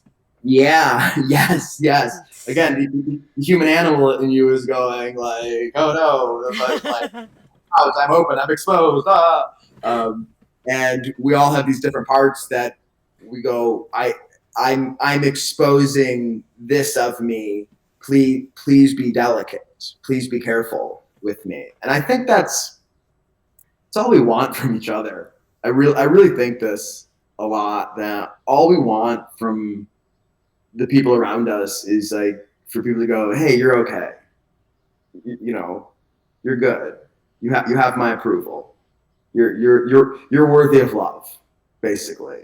In various ways, it takes various forms, it wears various costumes. But that's all we want is for the people around us just to go, hey, you're good. And then so I can go, I'm good. Yeah, I'm okay. I don't need to keep putting on a show for you guys. I don't need to do anything else to impress you. I don't need to, do a show to show my worth and to go, look, I'm valuable. Keep me around. Don't destroy me. Don't excommunicate me from the tribe. I'm one of you. Yeah. I think that's all we want, man. And I do my best to be aware of it, and I'm not good all the time on it. Sometimes I see myself and how I act, and I go, show up better in the world, man. You can. But sometimes I do my best to really to really see people, to the best of my abilities, so they just sort of feel safe, so they don't have to feel like they have to put on a show for me anymore and put on that costume, put on that character that we all tend to put on for the world. The one that's a combination of all our coping mechanisms to get our needs met. And and if this character, I think people like this character I've created. If I keep doing this dance, I think enough people will like me. So it's okay. Let it go. It's fine. Just breathe. You're safe. Like let your nervous system know it's all safe. There's no danger here. You're fine. And I think that the more you are, which is something that I always say here and whenever I'm live, but especially on the threat, I'm constantly reminding people that like no one's going to be more you than you. Definitely be you because that's special. Like be the most you can be, and like you don't have to do this show because like you're accepted, you're in, like we're all on the same team, and we're all on the same team, and like you don't have to do the show, you can relax here, and like you're Yeah. good, because like I want to get to know you as you are. Just be you. Like you don't have to do, we don't have to do charades. Anyone in the chat can ask any questions as they are. Some people will say sorry here before they ask questions. I'm like, nope, that's why we're here. We're here. We're here casual. I don't know, no shirt, no shoes, no problem. We don't have to have a sign here. We're all good. But I prefer that people are who they are and start to have that conversation as soon as possible. Because I think, well, that's just the most unique thing in the world, right? Our own, figuring And out our own story. yeah, oh for sure. But the fear is I open up and you take that opportunity to just drive a spear through my heart, right? You reject me as I have the courage to be vulnerable. That's the fear. And that's the fear we all walk around with on a certain level. It's so much of the motivating factor, I think, behind 99% of interactions. You know, um, yeah, and it's sad, but we all do it. Yeah. Yeah, I think like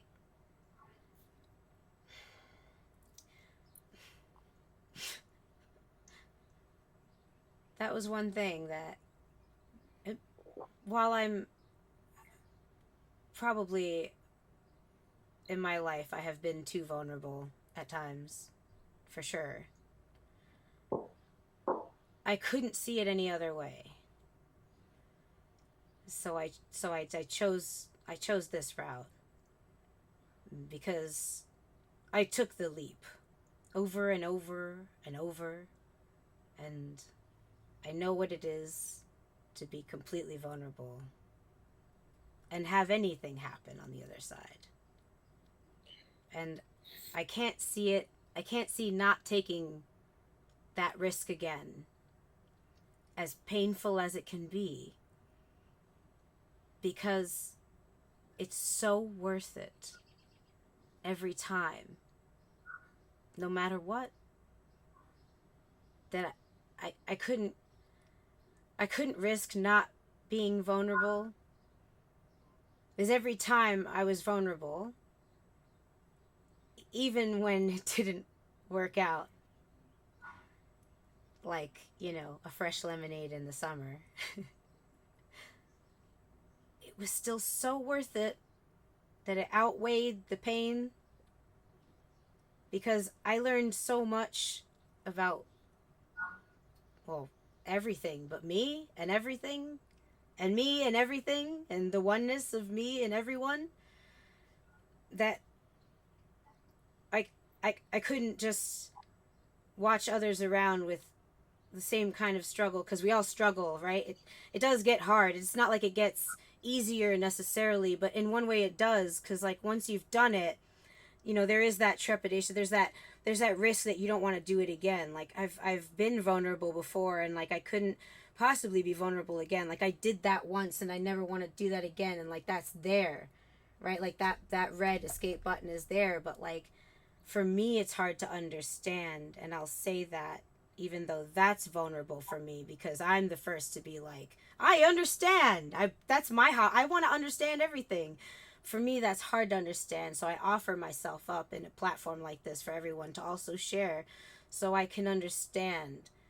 Because once you see how much love is on the other side of vulnerability, and how much you love, like how much you're capable of, and then what you can do, and you see yourself, like that's really a gift too. You see what other people can do, and like sure, if it doesn't work out, it's okay. It's okay, because you see how much love is there. And that, like, why wouldn't you want to do that, even if a little better or different circumstances, or you got to keep trying, because you wake up the next day, it's not over. Yeah, that sort of vulnerability takes a lot of courage, certainly, and I think it takes a lot of self awareness too. You know, it it's a lot of life's journey is to parse out. For me at least, I think this is true, is to parse out the character that you're playing, right? To know, yeah, to parse out when I'm putting on a show, when the script is running, as opposed to when I'm just here in the moment and being, I'm just being, and what's coming out is what's flowing out, and it's not part of the script. The things that I say all the time, it's not said with a desire for a certain outcome, an attachment to like, well, if I say it like this and if I act like this, then people will think that, right?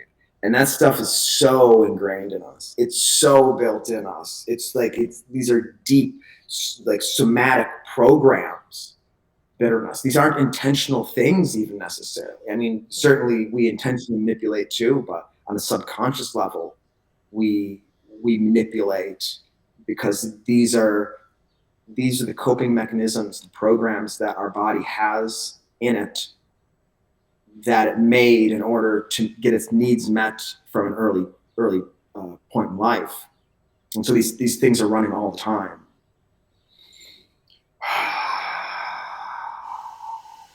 So for me, even a breath like that is a pause to take me out of the danger of running into a script I already have, into the things I've said a million times before, into the sound bites that I go to just like be here in the moment as authentically as possible. But it does take self-awareness. I mean, you know, I was in a relationship from the time I was like 22 to 28. 6 years.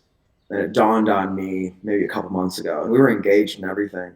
And it dawned on me a couple of months ago. It's like, oh, I've never seen her. And she's never seen me because I never allowed it. I didn't realize it back at the time. I thought it was in a good relationship. Of course it wasn't. It was extremely unhealthy. But Like, she was dating my coping mechanisms and I was dating her coping mechanisms. We've wow. never seen each other. We've never, like we dated for 6 years. I have never like looked at her and gone, oh, the I see you. The light and love within me sees the light and love within you.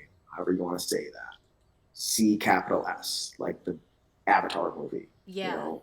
Like to like have that be with moment with her. Yeah. And I was completely unaware of it. So it takes vulnerability, takes a certain level of self awareness to get past your own armor.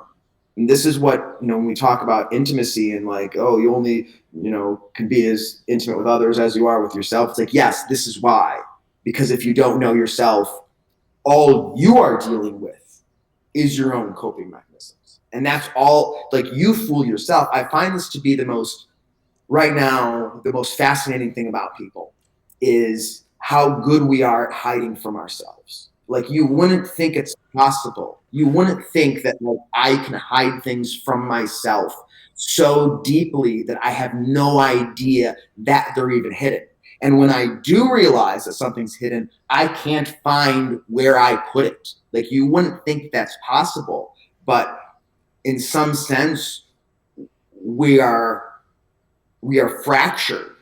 Like, there's multiple parts of us. And our journey is to bring it into union.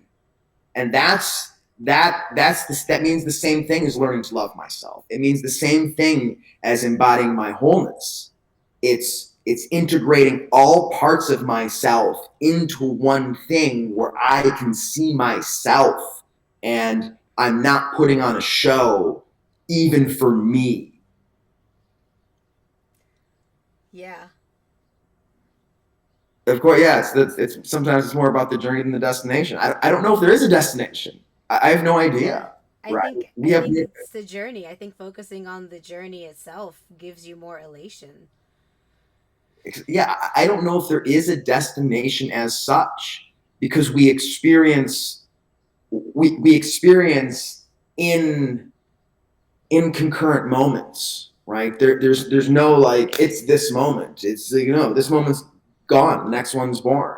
Yeah. So it's perpetual. Even if you were to take a view of reality as like a spiritual evolution from this life onto another one, onto another one, I'm not sure there's ever even an end to it, or if it's an asymptote and you never reach that full reunion, that full union with the one. I'm not sure.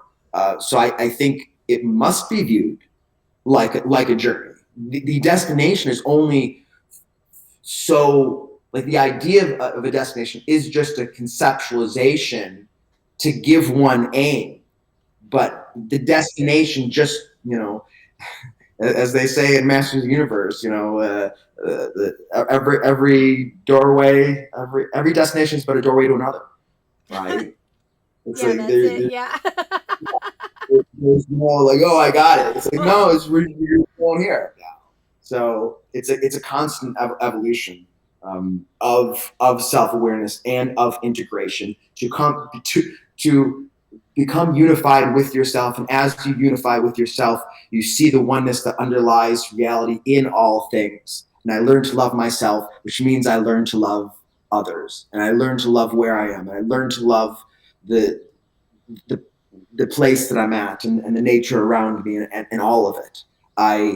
To me, love is the acknowledgement that that of the unity that underlies all things with the appreciation of the duality, right?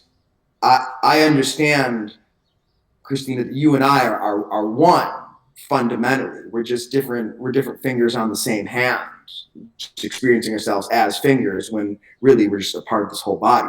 I I know that if I treat you as though we are part of the same thing, that is love. But I don't. It's not a love and like, oh, I want to consume you. Like we're one, and I'm going to eat you, and you just become just totally part of me. It is an acknowledgement of the oneness with an appreciation for the uniqueness, and it goes back to a bit of what I was saying, at the very beginning. This is how reality manifests.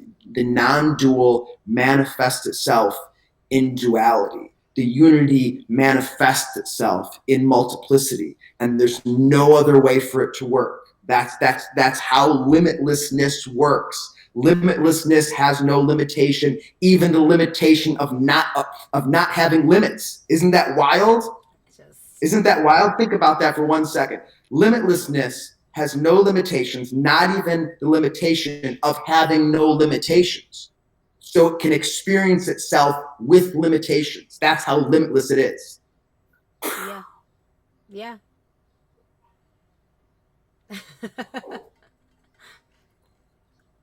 You can't control the cards you're dealt, just how you play them. Or as Kenny Rogers says, every hand's a winner and every hand's a loser. And the best you can hope for is die in your sleep. Really? That's the best you can hope for, Kenny Rogers? Kenny Rogers, my Lanta. Yo, Kenny Rogers, what's up?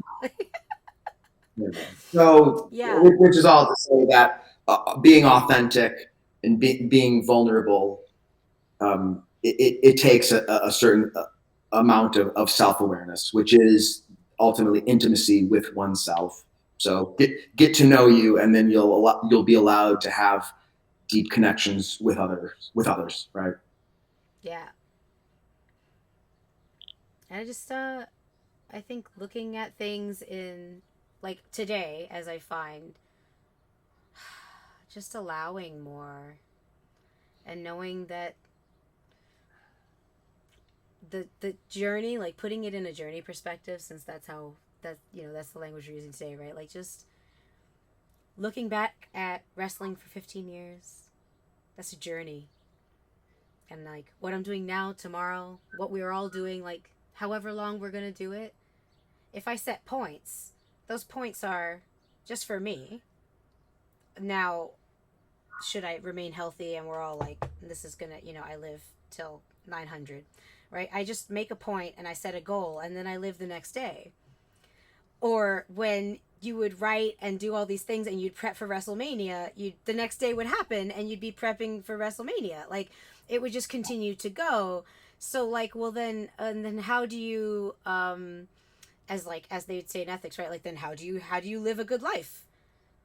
Then what is a good life? Then for me, that would mean exactly what you're saying, is build around your journey and your relationship with yourself and relationship with others and the conversations that we're having within ourselves, and more of the doing of being present, and also all of the in between that we've discussed kind of helps with those goals not being like the be all end all. Like, I could get a job tomorrow that gets me, it's the $1 million job I want, but that's like one day, and like that's great.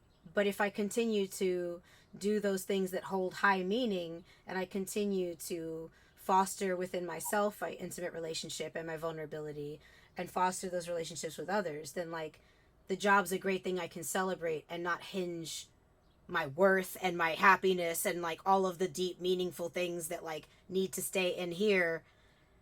I don't hinge it on those moments. Then I can just enjoy those moments and I don't like hinge life on it. And I think having a healthy separation from that would allot us a happier life overall, if you know what I mean.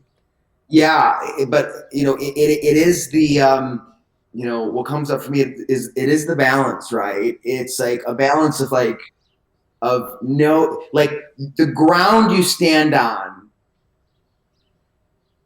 to me has to be something like everything's okay, like this moment is perfect.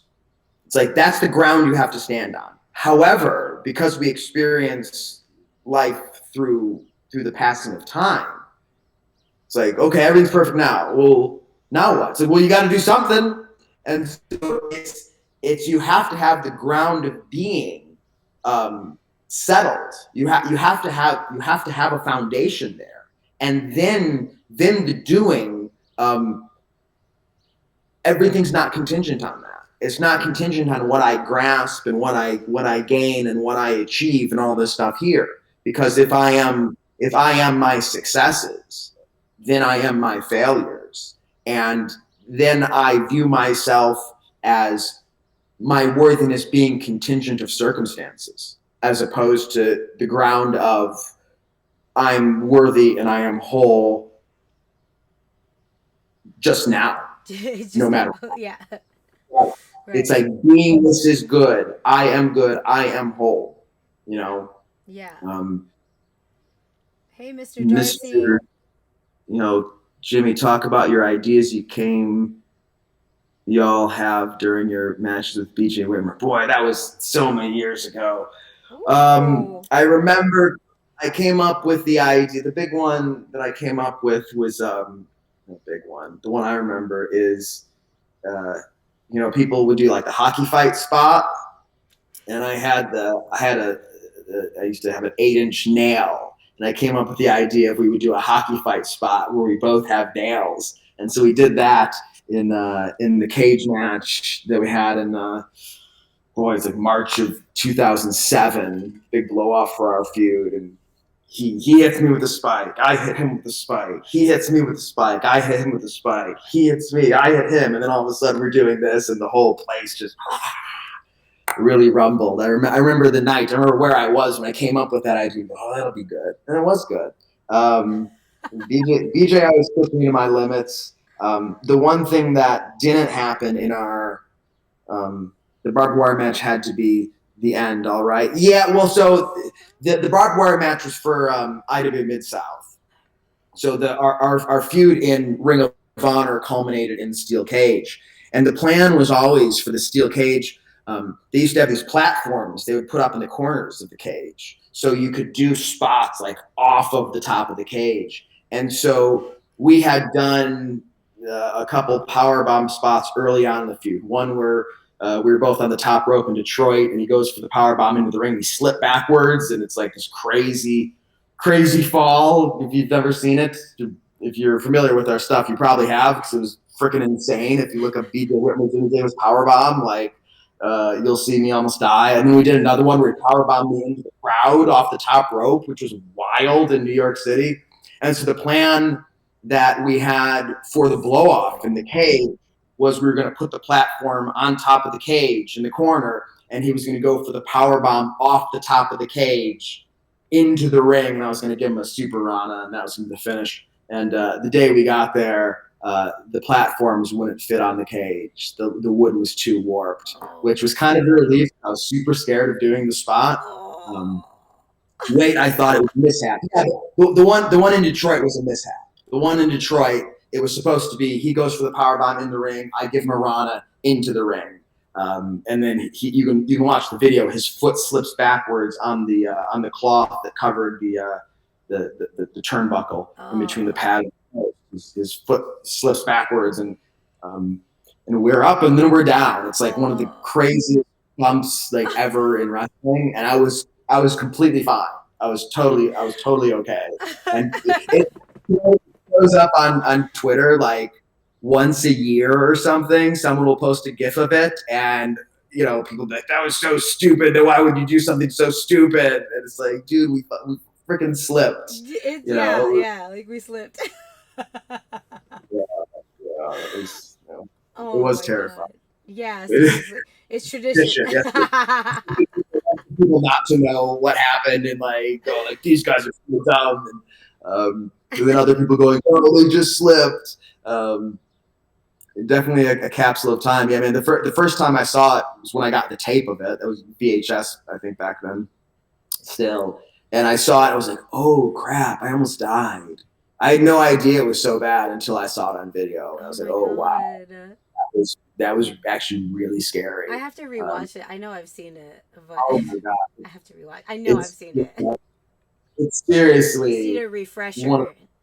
yeah, it's one of the wildest things. I mean, people do Yeah. like intentionally like, dumb stuff, like the cage of death sort of stuff, where you're going through glass off the Yeah. 15 feet, 20 feet of stuff. This was just like one of the straight up sickest, dumb, unintentional, scariest spots of all time. Accident. Yeah. Just accident, whoops. Just But it's like it it was the start of our feud too. Like it's this moment that just like, all right, let's go. I just started doing like the Bell to Lacey stuff, and so like I have this new gimmick with this new song, and me and BJ were trying to have this really good match, and then we have this moment that I was fine. He broke his ankle. He's all right.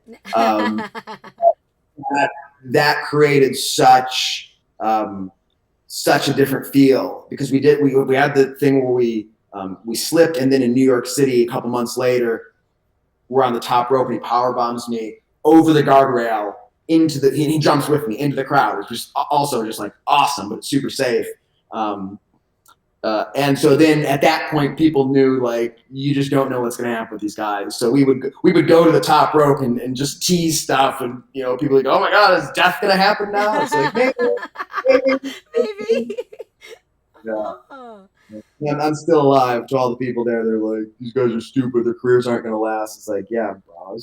I can still put on tights and play fights. I'm fine. Yeah, you can still put on tights. Yeah. I don't much anymore. It turns out I can be more successful with my mind. So. Oh my gosh.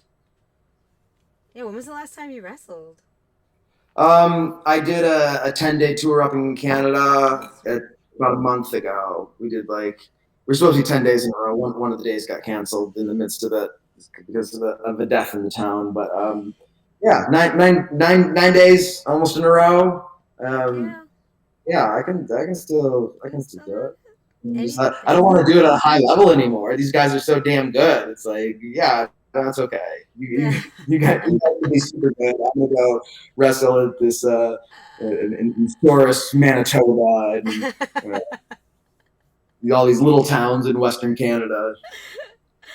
I love it. Yeah. I think about it. I'm not quite done. Done for now, but not quite done. You know how it is. Wrestling's interesting. Like, speaking of the threat of intimacy, something that comes up for me, like with wrestling and in my stuff, is I find wrestling to be what do I call it? It's like intimacy from a safe distance. It's like you can have all of me as long as there's a guardrail in between us and I'm playing a character. You have my soul. Like I'll bear it all out in the ring. I'll bear out with my character, with the thing. And then, but as long as there's the separation, I'm on a platform and I'm in this costume. That's perfect. I wanted to know how RH got the plates for this smacking of the guardrail. Oh, those metal guardrails, probably you're talking about. Yeah, those were cool. They made a great noise. Like you would hit them, and they made a great noise. Except like the tops of them were like super sharp, and a couple times guys got like huge gashes on them. But those were, yeah, they visually look cool and they sounded great when it hit them. Except they were like razors on the edges of them. So watch out. Yeah, there is something. Oh. Alfie? Maybe. I mean, he might have been like sleeping, going. Oh, I was like, oh. Sometimes he makes noises like when there's cats in the neighborhood. Oh, yeah. There's one cat he likes that he'll just go and like hang out by when he comes out. But I've seen like 5 different cats, and like if a new one shows up, he gets upset. He's don't know him. They got to go to the meetings. Yeah. Just show up and be a new cat and just like not go to the meetings. You got to be initiated. Yeah, you got to register. Yeah. So that everybody knows who you are. And you got to bring for the potluck. Yeah. New cat in town, you can't show up empty-handed. Those are the rules. Yeah. So yeah, that's what comes up for me with wrestling sometimes. It's just like, it's like, well, how can I just be so open as a performer? And just in real life, it's like, how about we just keep an arm's distance between us?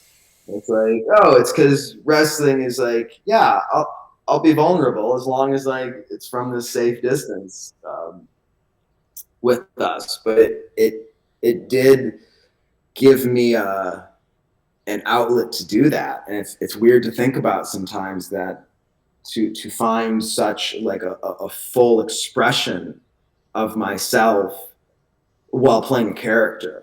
And and we're all playing characters every day of our life.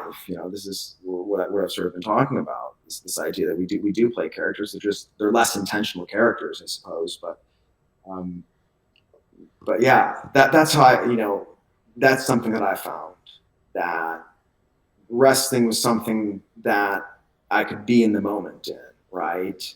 It's this it's this balance of chaos and order. It's like where you know what you're doing, but you don't know exactly what's going to happen, and you just don't have the mental space to go, oh, what are we doing?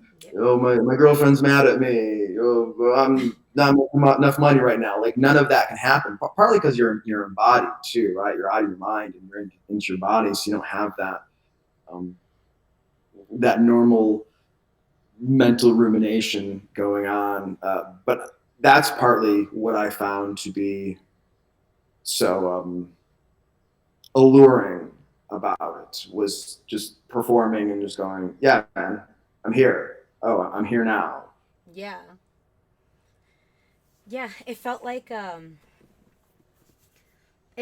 very like a release for me, cuz like I'm very comfortable being vulnerable, but I think it was a nice way for me to try and put into physicality what I can with words. Cuz it can be very difficult to like try to have conversations if I found that not many people speak like me.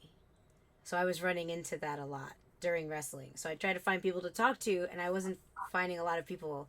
But if I could wrestle, and I can like emit, and I can act, and then we're all doing the same things with our bodies, then that's a language. It's kind of like sharing music, but it was performative. So I was able to express a lot of like, well, this is how I am. Since like since I come from somewhere else, this is how I am. And then everyone's like, oh, right, okay, yeah. Oh, there she is. There she is. And she's got a Yeah, dog. that, and that's what art is, I think, right? Yeah. Fundamentally, which is an expression of self, which is kind of what we all yearn for in this way. And I find it to be find it to be spiritual, right? Like I've thought about this, and maybe there's an answer for it that I haven't thought of, but it's like, what's the evolutionary benefit of art? It's like, what's the evolutionary benefit of self-expression, of these sorts of things? It's like Huh. it doesn't seem to be a matter of survival, right? It's deeper than that. It's an innate desire for expression and for creativity as the sorts of beings we are, more fundamental than the animal um, that humans are, and I find that to be interesting. Yeah, I agree with that. I find, well, I mean, that's a huge topic with like art and music. I think it's all very necessary because it's another in. It's another in. How we learn about ourselves is just a matter of what door we want to open. Not everyone, not everyone is going to pick the self inquiry door first, but we get there eventually. Some people are provided with like ask yourself questions.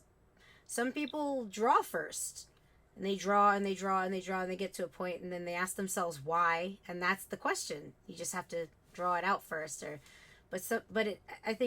I think art and music are and all these expressions of that, just creative outlets, and they Yeah, all help us find each other. it's the sort of creatures we are, right? It's the sort of beings we are, and I find this to be true. I find this, you know, who knows what anything means, but Yeah. at least one component of, when people say we're made in the image of God, at least one component of it is is we are these like creators, right? That's like part of what we do is like obviously whatever sort of being or whatever, however this came to be, the nature of it is comes from proclivity to create, right? And we're these little microcosms of that same that hold that same proclivity, which in some sense makes us unique. Now, AI is coming along. It's yeah, I think that's there's an existential crisis coming up pretty soon here as AI can make songs and art and write essays and books like in a second. That people are going to start to rub up against this idea of going, oh, I thought we were special that we can create like this, and now computers can do it so quickly. I don't, and I just think that like that's still gonna like as wonderful as that is in its own way and its own thing. It's still that we as a people created AI to create things. Um, I don't think it's going to stop creating in and of itself. I think creators are always going to create, and if people decide, it's just like getting on the ride. If people don't want to ask themselves questions, or they don't, and they were opting out before, or they were avoiding facing themselves before, this is just, they're going to avoid the opportunity that AI can present just by the same token that it can be used for avoidance. If I do everything on my own here. Let's say I'm doing all the activities, and I see AI, but I really like to draw and write. But AI is very helpful. Well, I'm not going to ask AI to then draw for me. I like my doodles. They're not great, but I like them. We'll have a live about it. It's going to be great. I'm going to show you all the muscles I draw. It's going to look like marshmallows. But I'm going to ask AI to help me, like, do something I'm not great at to help me organize. And then that will be that because I'm still a creator. But it's going to take the extra effort for people because it's another Yeah. distraction. Right. So I think initially, just like everything else that gets introduced ever to any civilization, there's going to be like one way and then an overcorrection, and then we're going to balance out eventually. Like, Maybe. oh, well, we're going to do all this stuff, and then some people will be like, wait, no, I enjoyed that, and I didn't do that anymore because now, I've asked AI to do my art for me, but I realize I enjoy it. And so there might be people that do that, and some might create with AI, and I think there's room for that because they'll find their own, you know, and eventually I think Take over the world. it'll be fine. I think it'll be Well, fine. You know yeah, I why? mean, Because there's still going to be people that want to create the way they want to create, and some people are going to figure out they want to use AI for different things that aren't what they like, their passions. Do you know what I mean? don't you know that this ends with AI versus humanity, the organic life versus the inorganic life? This is the war is coming, man. The I've war is seen coming, Westworld. I've seen right? Westworld. Seen I've Westworld, seen the Matrix. It's like this is I've what been, happened. but that's only from one lens, from a lens with opposing, and from a lens that comes from fear base. Skynet is just waiting. With I know Skynet is Skynet was the first, right? what's that from? Minority Report, right? Isn't that Skynet? Skynet, the original. Are we talking Terminator? Oh, is that Terminator? Terminator. All right. The first of the firsts. Well, there's probably first before that first, but first for our generation, I think. Omega Pyro said to lay down who we are for everyone, maybe to learn something about ourselves, to be understood by others. Could be so many things. Could be all of it. Talking about creating. Yeah, So yeah, creating. Yeah. I'm not sure I would lay that down. Like I don't think I think it's reductionist to lay that at the feet of like an evolutionary like adaptation. Yeah, and a function of adaptation. I think um, that's reductionist. But that's just that's just where I'm at. I'm trying to think of other creatures. I mean, Have you ever seen? other There's like species. I there's was like like, a fish and stuff. Have you ever seen this? what? You know, talking about there's like, man, it's awesome. If you probably just go to YouTube and put in like fish makes art. There's a video of like this fish that in the sand under the sea makes this like crazy like geometric pattern. I think it's to impress the ladies. I think that's what it's for. Or that's what they. Ooh, It's super cool. that It's fish has super. got game. Have you seen it? No, I haven't. Yeah, you should. I bet if you just look up, fish makes art, you'll get some cool fish art videos. But like one of a fish being underwater and going in the sand and creating this whole thing, man. It's like a mandala, basically. Oh, Whoa. shut up, Tucker. So here you go. Oh, oh, oh. You just put it in the. Hang on a second. Let me get this. Let me get this up. Okay, I'm gonna put it over here, and then I'm gonna do Puffer fish constructs. Unfortunately. Yeah, this guy, man. screen capture. Are you putting it on here? I'm gonna try.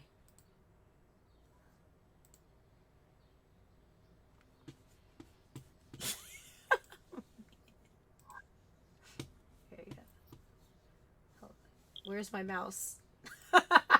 Where did my mouse go? We're gonna make it so we can still see the chat here.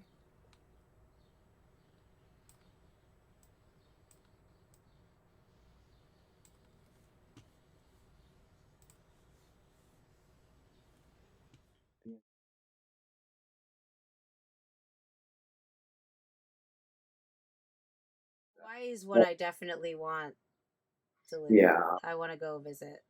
Yeah. The problem with Hawaii is just like you're sort of at the mercy of whatever's going on there, right? Um, when all the COVID stuff was happening, it's like you go, oh, it's like you're sort of cut off from the world. Whatever sort of restrictions they have there, it's like that's what's happening. There's no, at least in the continental 48, you can if you don't like what's going on in one place, you can go a different place, and so it's like, oh man, you're really at the mercy of whatever's happening when you're that far out from the rest of the world. So that's one of um, the dangers of being just on an island, right? It's like if you don't like it, it's like, oh, you're stuck, you know. Yeah, I can hear that it's hard to like live out there with like imported stuff and you're kind of stuck out there. But I definitely want to go and visit, Yeah, do more yeah, yeah. travel. I think Cool. I don't know Yeah, how in current times, but I definitely want to go and see more things. yeah. Um, I think the last time I went scuba diving was Aruba, whatever that was. Snorkeling. It wasn't scuba diving. It was We snorkeling. haven't Snorkeling. started a little It was bit. like on the Yeah, tip of my tongue. That wasn't it. But yeah, it was snorkeling. But I definitely yeah, would want to go scuba diving and see the fishes. yes. Go It's down and see way, them. way different experience. Way Yeah, different, I can imagine. the salt water is getting in my snorkel, and it's like I was so fat and mad. It's like, Oh my gosh. It was wild. It was pretty out there though. Yeah, it yeah, was pretty. yeah. It wasn't exactly a well planned trip either. We did the best we could Did the best we could with what we had, with what we had. where I was at. Yeah, Yeah. yeah. Pulled it off somehow though, which was amazing that we Barely, pulled it off with what we had. barely. I remember Yeah. doing doing acid on the beach in Aruba, and Not all bad. all all the stars were different colors. It was cool. That was really pretty. So, Yeah. What would you say? Oh God, we didn't even talk about like hallucinogenics and how they can help people. We didn't even talk about that. I do believe in like helping with like microdosing and but I don't have any of the science on me right now to back it up. But I've done microdosing a little bit with teas and shrooms and things just to kind of when I need to sit with myself. Sorry, Yes, with like tea. shroom tea, Oh, like gotcha. Yeah, little shroom tea, little where yeah. you're not like gone all day. You have like a little Good. Yeah, you brings the know. shoulders down from your ears. Yeah, microdosing is, and again, and this is my experience. Nobody's recommending anything here, Nope. but you should totally do it. Um, Microdosing, yeah, I found that to be. I do it sometimes, just to, like I said, let your shoulders down. And what I've found is I'm much more of an antenna.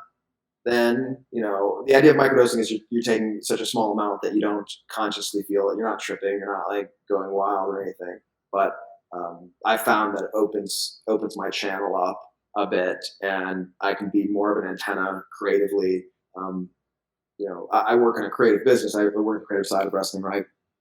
And when you're trying to create from the mind, sometimes it's like you're taking the external world and trying to figure out a way to piece it together, right? It's like if I'm creating from up here, I'm coming up with ideas, or I'm seeing what's out here, and I go, if I move this here and I move this here, then I have an idea, right? And that's sort of in opposition to, I think, uh, just opening yourself up and letting ideas flow through, where the ideas aren't yours, right? It's not a manipulation of what the mind sees. It's what you receive. And I find that with microdosing a little bit. Yeah. Yeah. Sometimes I do it to literally just neutralize, and like that keeps me from the fringes. Just kind of helps Yeah. me like clear out the noise.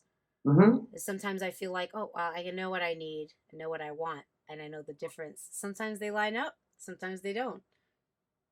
It Yeah. depends. You know what I mean? Sometimes they do something, and most of the time, what you need is also what you want in the end. So anyway, it's like, you have that conversation. I'm like, yeah, of course, that's really what I want because that's what I need.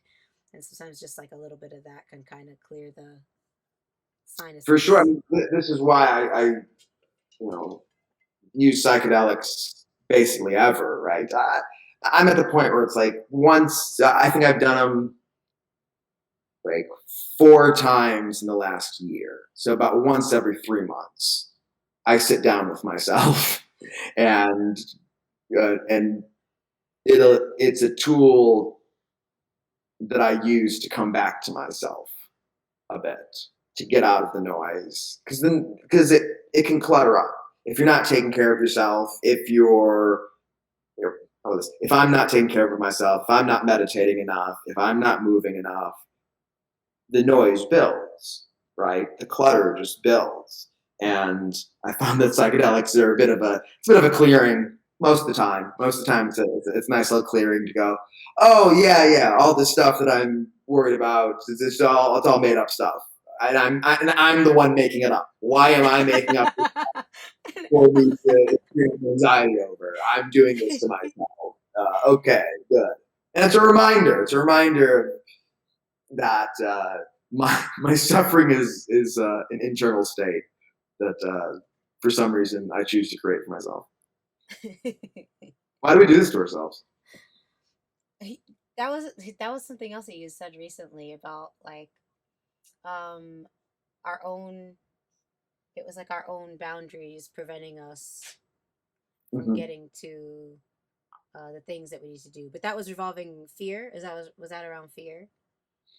I don't know what I exactly said that about, I but know. I was yes, trying to. certainly.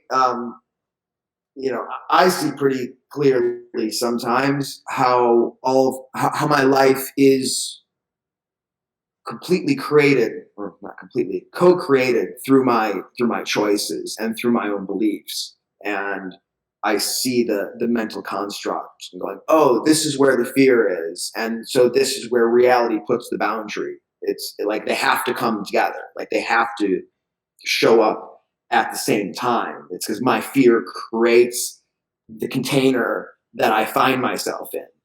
So then I'm required then to move past my fears to to go past my own perceived limitations. Like I go, oh, it's impossible to do this. It's like, no, it's not impossible. That's where I've placed a fear here.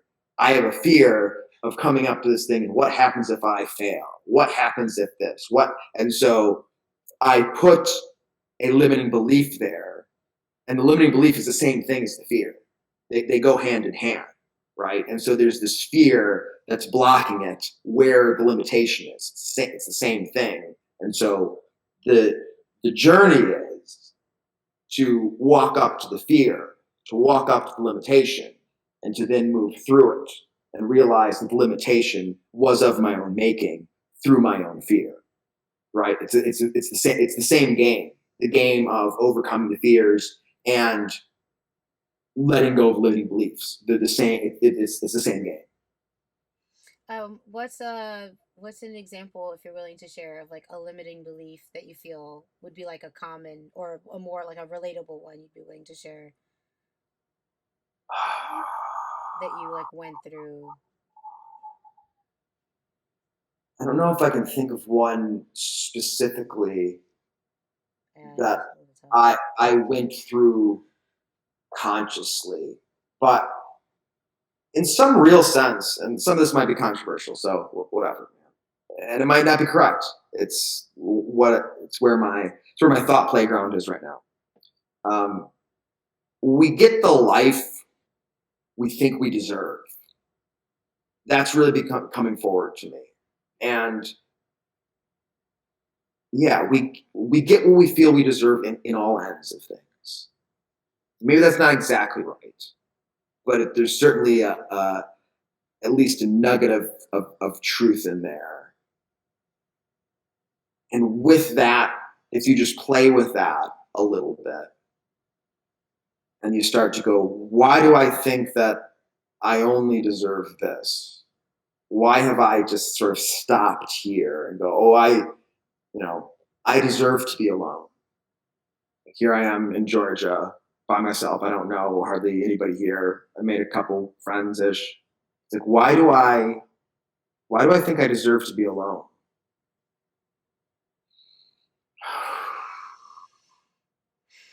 Feel into that one, right? And some of the things they go, like even like financial stuff. There's a long time I felt like, oh, I'm only worthy of this much. I only deserve this much. And so I find that realities reflects that back to me. And when I've made bigger leaps through my finances, I see it as like, oh yeah, no, that's when I decided that I'm worthy of this. And I've done the work too, but it's also when I decided that I'm worthy of getting the things I've worked for. And so it's something to think about. I don't know if it's in totality, but it really goes to the question of how much we create our own realities. That's really what the question comes. Yeah, it's a limiting belief that's coming up for you because there's something there that can be possibly worked within yourself to give you more agility of like how you can do things, like how you can do things that you possibly want to do that you didn't think you could do, or maybe take more control over like, oh well, I'm in Georgia but maybe I didn't want to be in Georgia, I should think about that. Or it's giving you more playroom is what you're saying. It's giving you more opportunity. Here's what I find. Here's what I find.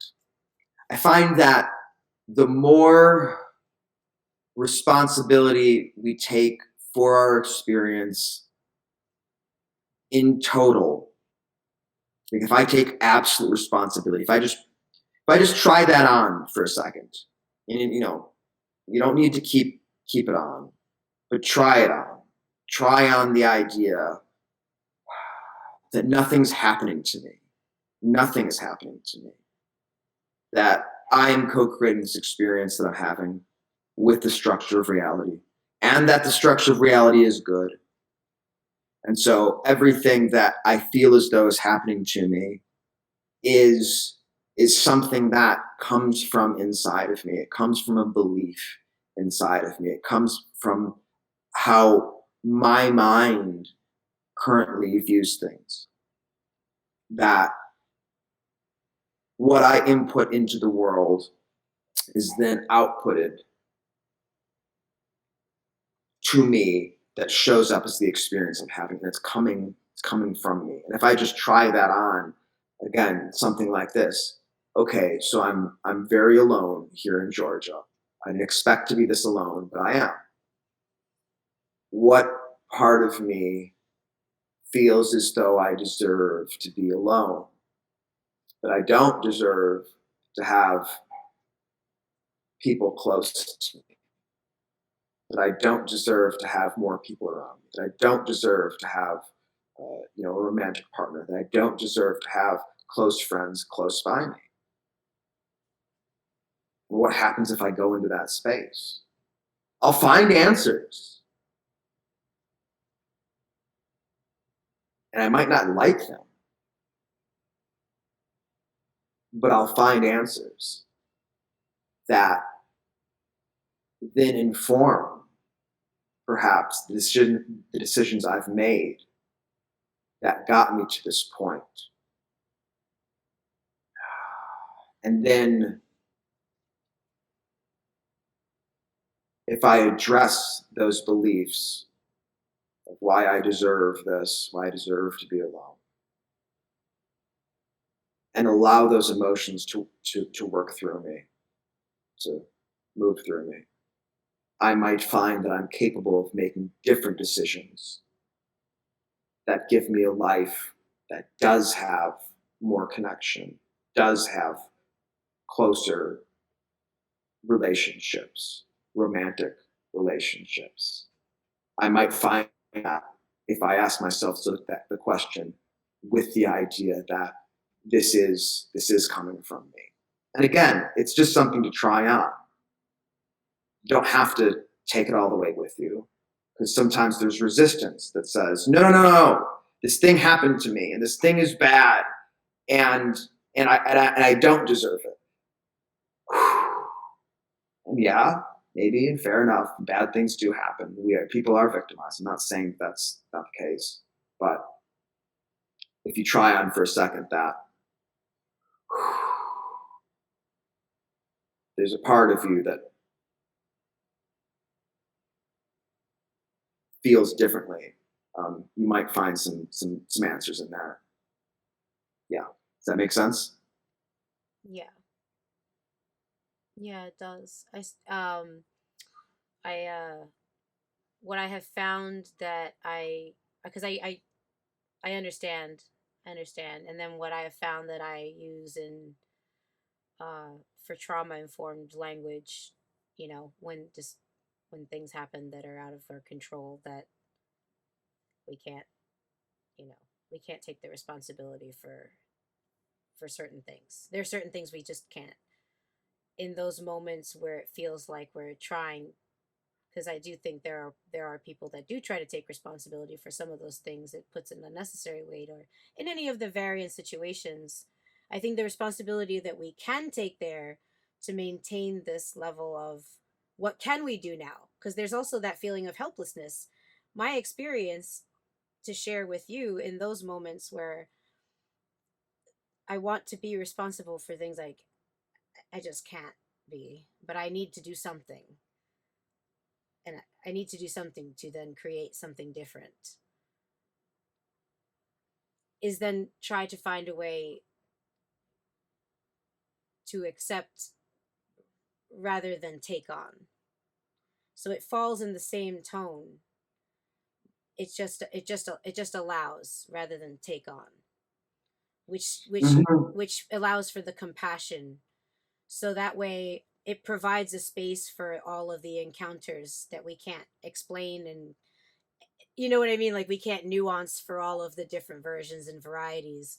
But I found that just a simple allowance of what we can account and the responsibility we can, and for the things and for the fucked up shit we can't erase, for the it's a quote in a song, and for those things that we can't nuance, but that we all know and we understand, for the allowance and acceptance to know that we are taking on responsibility now to love and nurture and foster what we do need, the strength to go forward and create the future we want for ourselves. That's how we go forward. That we have that empowerment now to then try and see what we can do.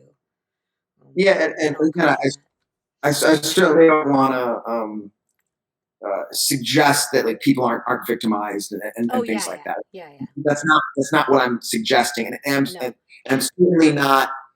So that there's two frames that I think are in contrast, and one is responsibility, and one is blame. Like blame assigns like fault, and I don't really like that game very much. I think it's a bad game to play, to like finger point, to go, this is your fault, or even this was my fault, this happened to me, or Yeah. something like that. I That's a find that bad game. just falls in a triangle. That's the victim Right. triangle. Just sits, Right. and we can't get out of it. And no one feels Correct. good. It doesn't help anyone. And again, I'm not saying there's not victimization going on. That might just be inherent to the animal part of our humanness, right? As the spirit and animal, right? Part of our humanness, Mm. the animal part, just might have victimhood built into it in some sense. Uh, it's only like a bit of an exercise, and I think it gets you further than you'd expect, right? Even the things we really don't want to think like, oh, this is impossible. This has nothing to do with me. It's like, yeah, try it on and see how it can how far it can get you. And again, it doesn't mean that's like your life and going, I'm responsible for all these things that happen to me. It's not Yeah. saying it's just it's an exercise to try on to see how far it'll get you and what it can do for you. And I don't know, like it's like do we co-create our realities or not? It's like, am I not a part of, do I not have a hand in everything that has seemingly happened to me? Haven't I not, like, isn't there, don't I have a role, even if it's not the main role, even if I'm not like a perpetrator of something, something awful? Don't I have just a role in my life, in all of it? And I find that to be scary, but I also find it to be empowering to go, yeah, I have a hand in everything that that my experience has unfolded for me. Um, there's something empowering about that to me. Whether that's exactly true or not, I don't know. Yeah. It's the fact that sometimes the role is the viewer and not the participant.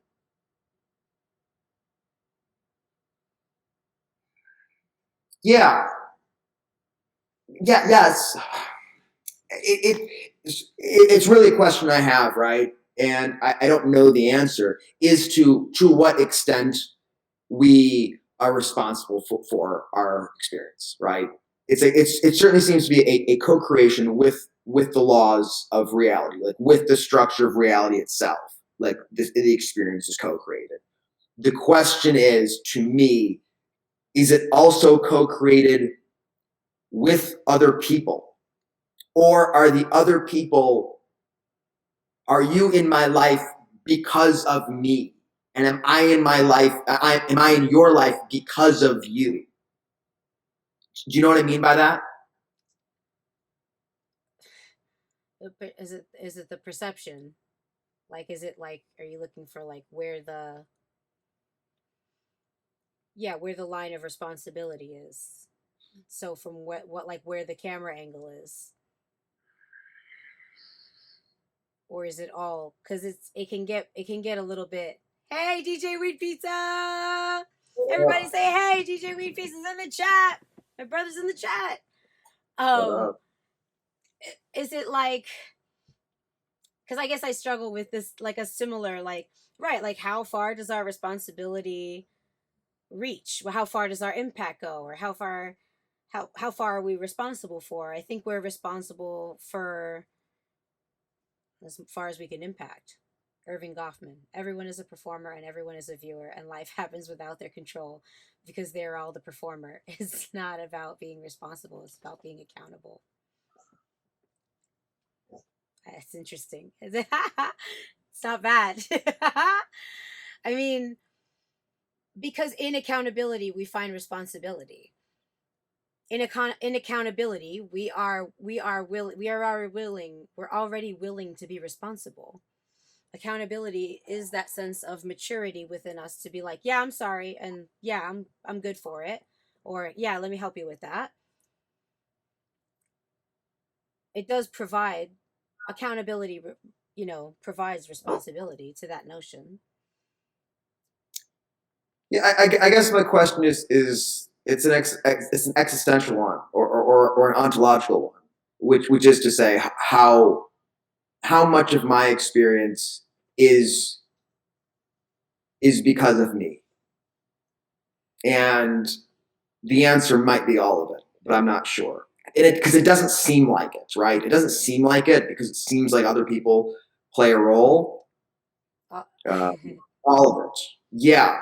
That's what it seemed. That's what I think. Although it doesn't manifest itself that way because other people sort of are characters in our point of view story. right, but But because it, everybody has different experiences and because everyone's also living very different lives, it's very hard. Right, you're just not in control of the outcomes, but it's very hard to have that, to say we are responsible for all of it, yet we're not in control of what family we're born into, where, what role we play, what socioeconomic status we have. We're not, whatever, what, maybe, maybe, right? So it's like we don't know. or, yeah, We don't or we plan that before we get here. right. We don't know it. I don't know how. Like certainly, like it seems as though there's elements to life that are arbitrary. It seems as though there's elements to life that are luck. It seems as though there are elements to life that are unfair and unjust. And I don't know. Like if I just go down really, really deep, I just go, I actually think the structure of reality is fair and it's good, and and my life is of my co-creation with the structure of reality itself, and the fact that you are in my life has to do with me, and the fact that I'm in your life is something that you co-created for Yeah, your life, and I'm just a character, a participant in your co-creation as you are with mine. It's not to dehumanize either of us. It's to say I think at the end of it, I I think and it's more useful. I think the more responsibility I take on for my life, the more like useful it seems to become. Like the more adaptive it seems to become, right? Which makes it true in some sense. I don't know. Let's see what I says think in it can here. be helpful. Omega Pyro, it's a tough question. Showing up at any location could be the reason for the whole experience, but who knows how many other people had to make choices that affected your choice to be there. Tucker, you're accountable for your actions, and you're responsible for your existence. Yeah, yeah, I think yeah, these can be helpful. Like, I think these are all helpful tools, like language tools. yeah. Like, So it's a question yeah, from you. pretty much. It's an open ended question because like It is. we're all trying it on. Yeah, it is. It's And something I constantly try. Like, how much am I responsible for? I'm trying, maybe with too much, I take on. Okay, like, did I take on too much this time? Maybe. Okay, maybe less. Maybe more responsibility for me, less responsibility. It's what I think. I think it's a case by case too. and it's responsibility up here and in here. It's like my thoughts and my beliefs as well, which then manifest as my actions, and they Yeah. become sort of crystallized into reality. So as I clean up some of this up here and go, no, I'm worthy. I'm worthy. I'm worthy. I'm worthy of this. And the more I embody it, the more I act upon it. And then that is then reflected back at me. And so then the appropriate like characters come into my life that foster that very belief that is subsequently reflected back to me by reality. I think the confirm is coming from life itself being chaos. The universe lives in randomness. I don't think it does live in randomness at all. I don't. The conundrum. But the human existence has been framed by our society, and we can only perceive things within that society. It forms cognitive dissonance. I don't believe the world's chaos at all, and I don't think there's like what's the evidence of that? As there's so much structure to reality. I mean, there's so darn much. Just look out in the trees out in the yard and how it all grows, and watch how the animals are, and it's like it's not chaos. Like it all comes from an intelligence that underlies this whole thing. Yeah, I've heard of chaos theory. I'm not familiar with the ins and outs of it, but I don't see the world as chaos whatsoever. I mean, look, the people, the materialists that believe in there's no such thing as free will. It's all deterministic. Like the idea of determinism would say this is all order. That's all it is order. There's a chemical reaction at the beginning of time that then manifests itself. Had the blueprint for this moment right now, which I'm not a determinist, but I think there's a case to be made for determinism, although I think it's really, really wrong. But the case that can be made, the fact that there's such a strong case that can be made by it, lends itself to the idea that it's not chaos fundamentally. Of course, it's chaos and order together, but yeah, I find reality to be very ordered, actually, extremely ordered. Yeah. Chaos theory states that within the apparent randomness of chaotic complex systems, there are underlying patterns, interconnection, constant feedback loops, repetition, self-similarity, fractals, and self-organization. An example of chaos theory are weather patterns. We can usually predict weather patterns pretty well when they're in the near future, but as time goes on, more factors influence weather, and it becomes practically impossible to predict what will happen. It's an interdisciplinary area of scientific study and a branch of mathematics focused on underlying patterns and deterministic laws of dynamical systems that are highly sensitive to initial conditions. That is chaos theory. I'd have to look up more. Me too. More to get a better understanding.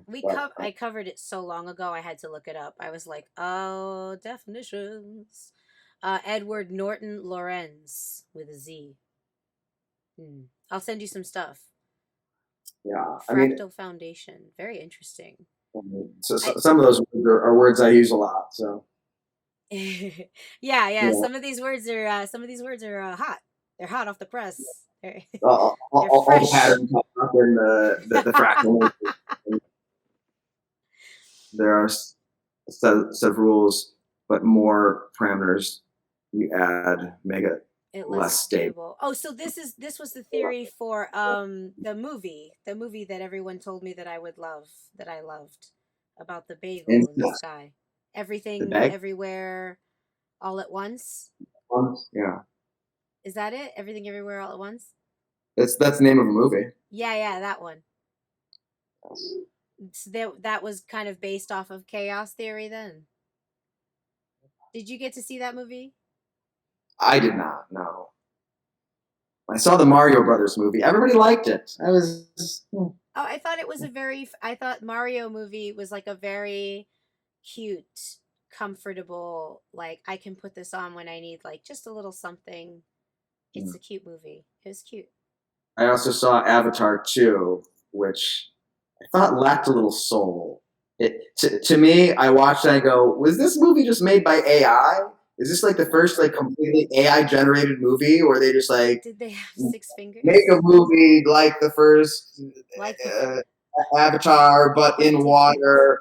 Use these different story tropes, and you know, I'm sure they can make AI movies now. I mean, the fact that the AI technology all came out at once was like, man, they've had that they've for a had really long. it. They released that like an iPod.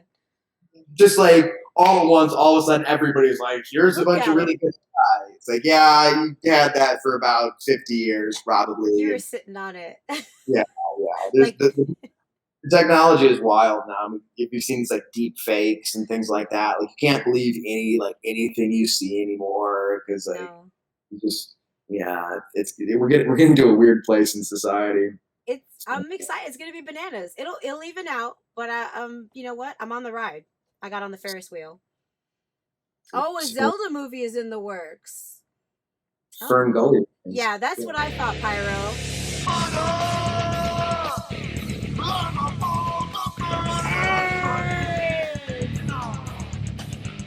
Thank Just got back. you. Howdy. Just got Spark back from Spark Joshi Joshi show. show. What is that? Thank you, Viva. Thank you for the sub. I'm very excited about the alert box. You didn't get to see the full one, but it is Thor with a hermit crab shell with fire behind him and the Murder Train song from How I Met. So that's very exciting. I gotta put that up top. Yeah, I think everything everywhere all at once would be a very good since you it's a very I think you wouldn't that's all I can say. That's all anyone told me, but I think that's a movie that you would enjoy digging into. Heard Zelda got canceled because the flick leaked that they were Oh, they did one of those? That would be silly. Beetlejuice 2. I think Michael Keaton's in that, If Michael right? Keaton is in it, then I'm okay. If Yeah, I think he's so. if he is in it. I I worry worry some franchise. Go for it. It's your show. Why am I reading I this? mean, Go for hey, it. I'm fine. I worry some franchise movies that are like SNL anniversary specials where they become a series of cameos and applause breaks. Yeah, I'm not where I love SNL, so I mean, I'm not mad, I'm not mad about that. Oh, they're putting it on Netflix. Too much money after She, Mario movie. That's true. she, Uh, Tears of no, the Kingdom is the new Zelda. Have you played the new Zelda yet? The new no. Zelda's very good. It's a very good one. I have a Nintendo DS. Is that one of these That's one things? of those. That's one of those. That's the latest one I have, and that's probably like, jeez, like 2008 or nine. The anniversary specials are just a series of people showing up and people clapping that they showed up. Oh well, then Oh, yeah, that's I don't know. We'll celebrate everybody, but getting back to everything as we've taken a tangent away. I think chaos theory is a very interesting thing that we'll both probably dig into and talk about a little bit more um, amongst ourselves. I'm very fascinated by that. And I just want to say thank you for coming on and talking and being super vulnerable and opening up and sharing all of that really, really good information with us. So I just want to take a second there and appreciate you for all that. thanks for having me, and thanks for making a platform to do this, to give a space for people to feel okay to do this, because as we all live in our bodies tensed up in this false fight or flight mode, it's necessary to have a space sometimes where it's um, that gives you explicit permission to go, hey, you're okay here. You don't need to put on the show. The show can you can close down the show for a minute and just be. Um, Yeah. Yeah. This show here is for the non show. It's a show about yeah. non show. Mm-hmm. Welcome to the non show show. Hey, thanks, cool, awesome, dude. Well, as we wind down here towards the the bit is Loki. By the way, that's Loki humping my leg. Um, Oh yeah, look, Pyro, because you had your podcast. Yeah, thanks, man. Yeah, I keep thinking about doing it again. But all I just think I've been thinking about it for since I stopped doing it, more or less. Um, all the stories in my head of like, oh, everyone's got a podcast, and what do I have to say that's important? What do I have to, what all those talk about limiting beliefs and stories we tell ourselves, and there you go.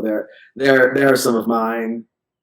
Um, Yeah, I understand, but at the end of the day, you know, everybody else isn't you. in some sense they are, in some sense they aren't. In some sense, they are, some they're not. But I had a great time on your podcast, and I hope that you restart it if you want to restart it. If that's something that you were thinking about, then I hope you restart it. Where can everybody find you and what you're going to be up to? We tell everybody to find you in Georgia. In Georgia, Just yeah. On Tuesday and Wednesday mornings at Crystal Organic Farms, you can find me. Yeah, what are you doing at the farms? Just picking stuff, weeding stuff, you know, some grunt work, that sort of thing, a couple times a week. But I think that's I think my chapter here is about to come to an end. I think I'm about to make a move. So, Oh yeah. uh, yeah. I think so. That's what it looks like. So, and I have a lot of stories about that, about like coming out here and um, the challenge that was, and how much I rose to the occasion, and how much I didn't, and I'm doing what I can at least to um, anything worth doing is worth doing poorly, right? So I'm doing my best to give myself credit for doing something poorly, but doing it. Do you want to share one of those stories? Of just this, I came out here. I bought my first home ever, and It's in rural big, Georgia, right? where I know nobody. The home's not particularly big. The land is The big. space, yeah. It's almost 7 acres, um, and to learn to garden or farm or homestead or something like that. Um, you know, I didn't do it to the best of my abilities, as such. And there's a part of me that goes, look at you, you did this thing, and you bit off more than you could chew or more than you were ready for. And it's like, yeah. There's another part of me that goes, yeah, you but you did it. You did something, and you didn't do nothing. I've been volunteering at a farm 2 days a week for 9 months. I've got that on my resume of life now. Before it was mostly just like pro wrestling, pro wrestling, pro wrestling, pro wrestling, pro wrestling, pro wrestling. It's like organic farm work for a year. It's like, um, Yeah. it's something, and there's a lot of challenges that came up from this. Um, it's not even this as such. It's the circumstance brings out what's already in there, right? And I think it's that way with all of life, probably. It's like the challenges you face, you go, oh, this thing is happening in front of me. It's like, no, this thing just allows for the internal to become manifest. To go, oh, it's my relationship with the external thing, which is something that starts with me. It's fundamentally something with me. And so, yeah, so different challenges came up. I answered some of those calls better than others, and it's okay. What's your favorite thing that you learned to grow or garden? I don't know what I learned to grow or garden. I mean, it was honestly some of the best part of working on the farm was just doing it. there's like hard work is good for the soul, I think. And so, just being in the dirt and being dirty and sweaty after, 4 hours of work. Um, Yeah. yeah, 4 hours. I wasn't going a full day or anything. Four But hours is good.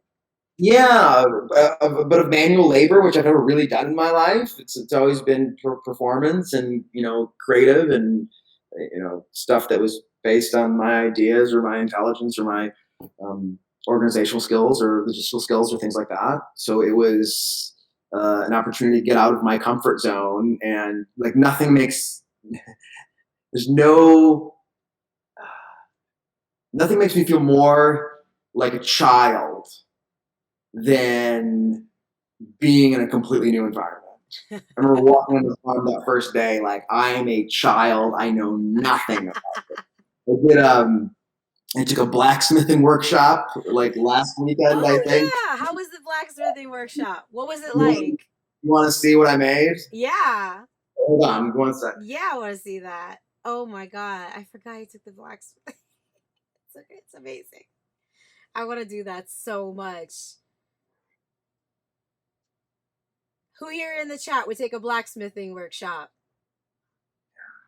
So we made like these hook like racks. I You mean, they're made not. hooks. Yeah, hooks. They're like I made these the wrong way. They were supposed to all curve out. Like these are really like not nice. They're all like different lengths too. It kind of looks like Yeah, an no, you did it art though. project, but it's like I'm gonna hang up these hooks going like, yeah, I made that with my hands. I pounded some steel. Yeah. Sup, I forged it. Yeah, I forged it. I forged it. Yeah. So Yeah, yeah. when are you going back? Like, when are you gonna do that again? I don't. I don't know when I'm moving, but I think I'm moving. So maybe I don't think so. Yeah, my schedule's about to get pretty busy. So uh, how much time do I have for blacksmithing workshops and gardening? But you know, You can bring it on a team building day. Just bring a blacksmithing person to the. I created art. If you want to call this art, yes, this is. That It's is like art. art. You could Like art. definitely put your keys on that for sure. Yeah, I And can a hook. leash for Alfie, when you go on your walks, your nature walks. Mhm. He hates walking with a leash. He hates it. It just goes down. He just plops down. That's it. That's great though. That's awesome. That's It's awesome. something. It's better than nothing. It's like go attempt to do anything new and get out of your comfort zone and go play and see what you're made of. See where your limits are. Realize that there are none. You're limitless. It's amazing. I wish I had a souvenir to show you if I took hip hop. I took hip hop dancing. Oh, I'm so jealous. I'm gonna find another studio to like do it, but I took hip hop dancing in a place that wasn't That's necessarily awesome. like. And I I was love like, that. are we doing more? Because I thought it was like I jumped into class with people who were there to like become hip hop dancers. Because that's what, like I just thought I showed up like for wrestling. Like, hello, I'm here to be a wrestler. So like I brought, I brought my little water bottle and my little towel. And I was like, hey, I'm here to be a hip hop dancer. And they were like, this is like a one-off class. And I was like, what do you mean one? What are you going to learn in one class? And they're like giving us like a few dance moves to then like what take off to the universe. I was like, I'm Yeah, not gonna remember this tomorrow. I need to come back. It was like an intro to hip hop. I was like, I that's awesome. was like, I have two left feet. Come back. Yeah. That's something I'd like to learn. But like, if you want that, like that's a fear of mine. It's like oh, just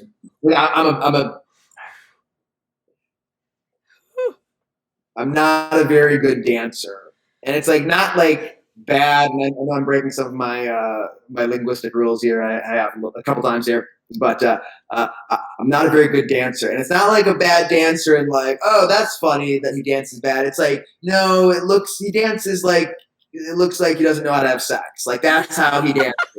But Uh, you're doing your best. yeah, yeah. But it's So not yeah, like you don't dance like Elaine. it's bad. I mean, I It's could like do the Elaine dance. You yeah, don't dance like Elaine. yeah. So that would be a nice thing to do. I want to Yeah. take a class when I can afford it. Yeah, man. Just getting out and like improv, like comedy. Like I give credit to people like I had a buddy that was just doing like stand up comedy. Like he would go to open mic nights, do like 5 minute sets, and like look, it wasn't great, but it's like good for you. Like comedy is like hard, Hard. and it's like if you don't get a laugh, you're not good, right? It's like everything is just contingent. There's no room for you know. It's like objective. No laugh. It is. That's it. It's not like, oh yeah, no, that's an interesting dance, or that this is still functional. It's like, no, if the joke doesn't get a laugh, you're bad. Uh, yeah, I give people credit. Yeah, your soul has to learn how to take bumps. Yeah, Oh yeah, yeah.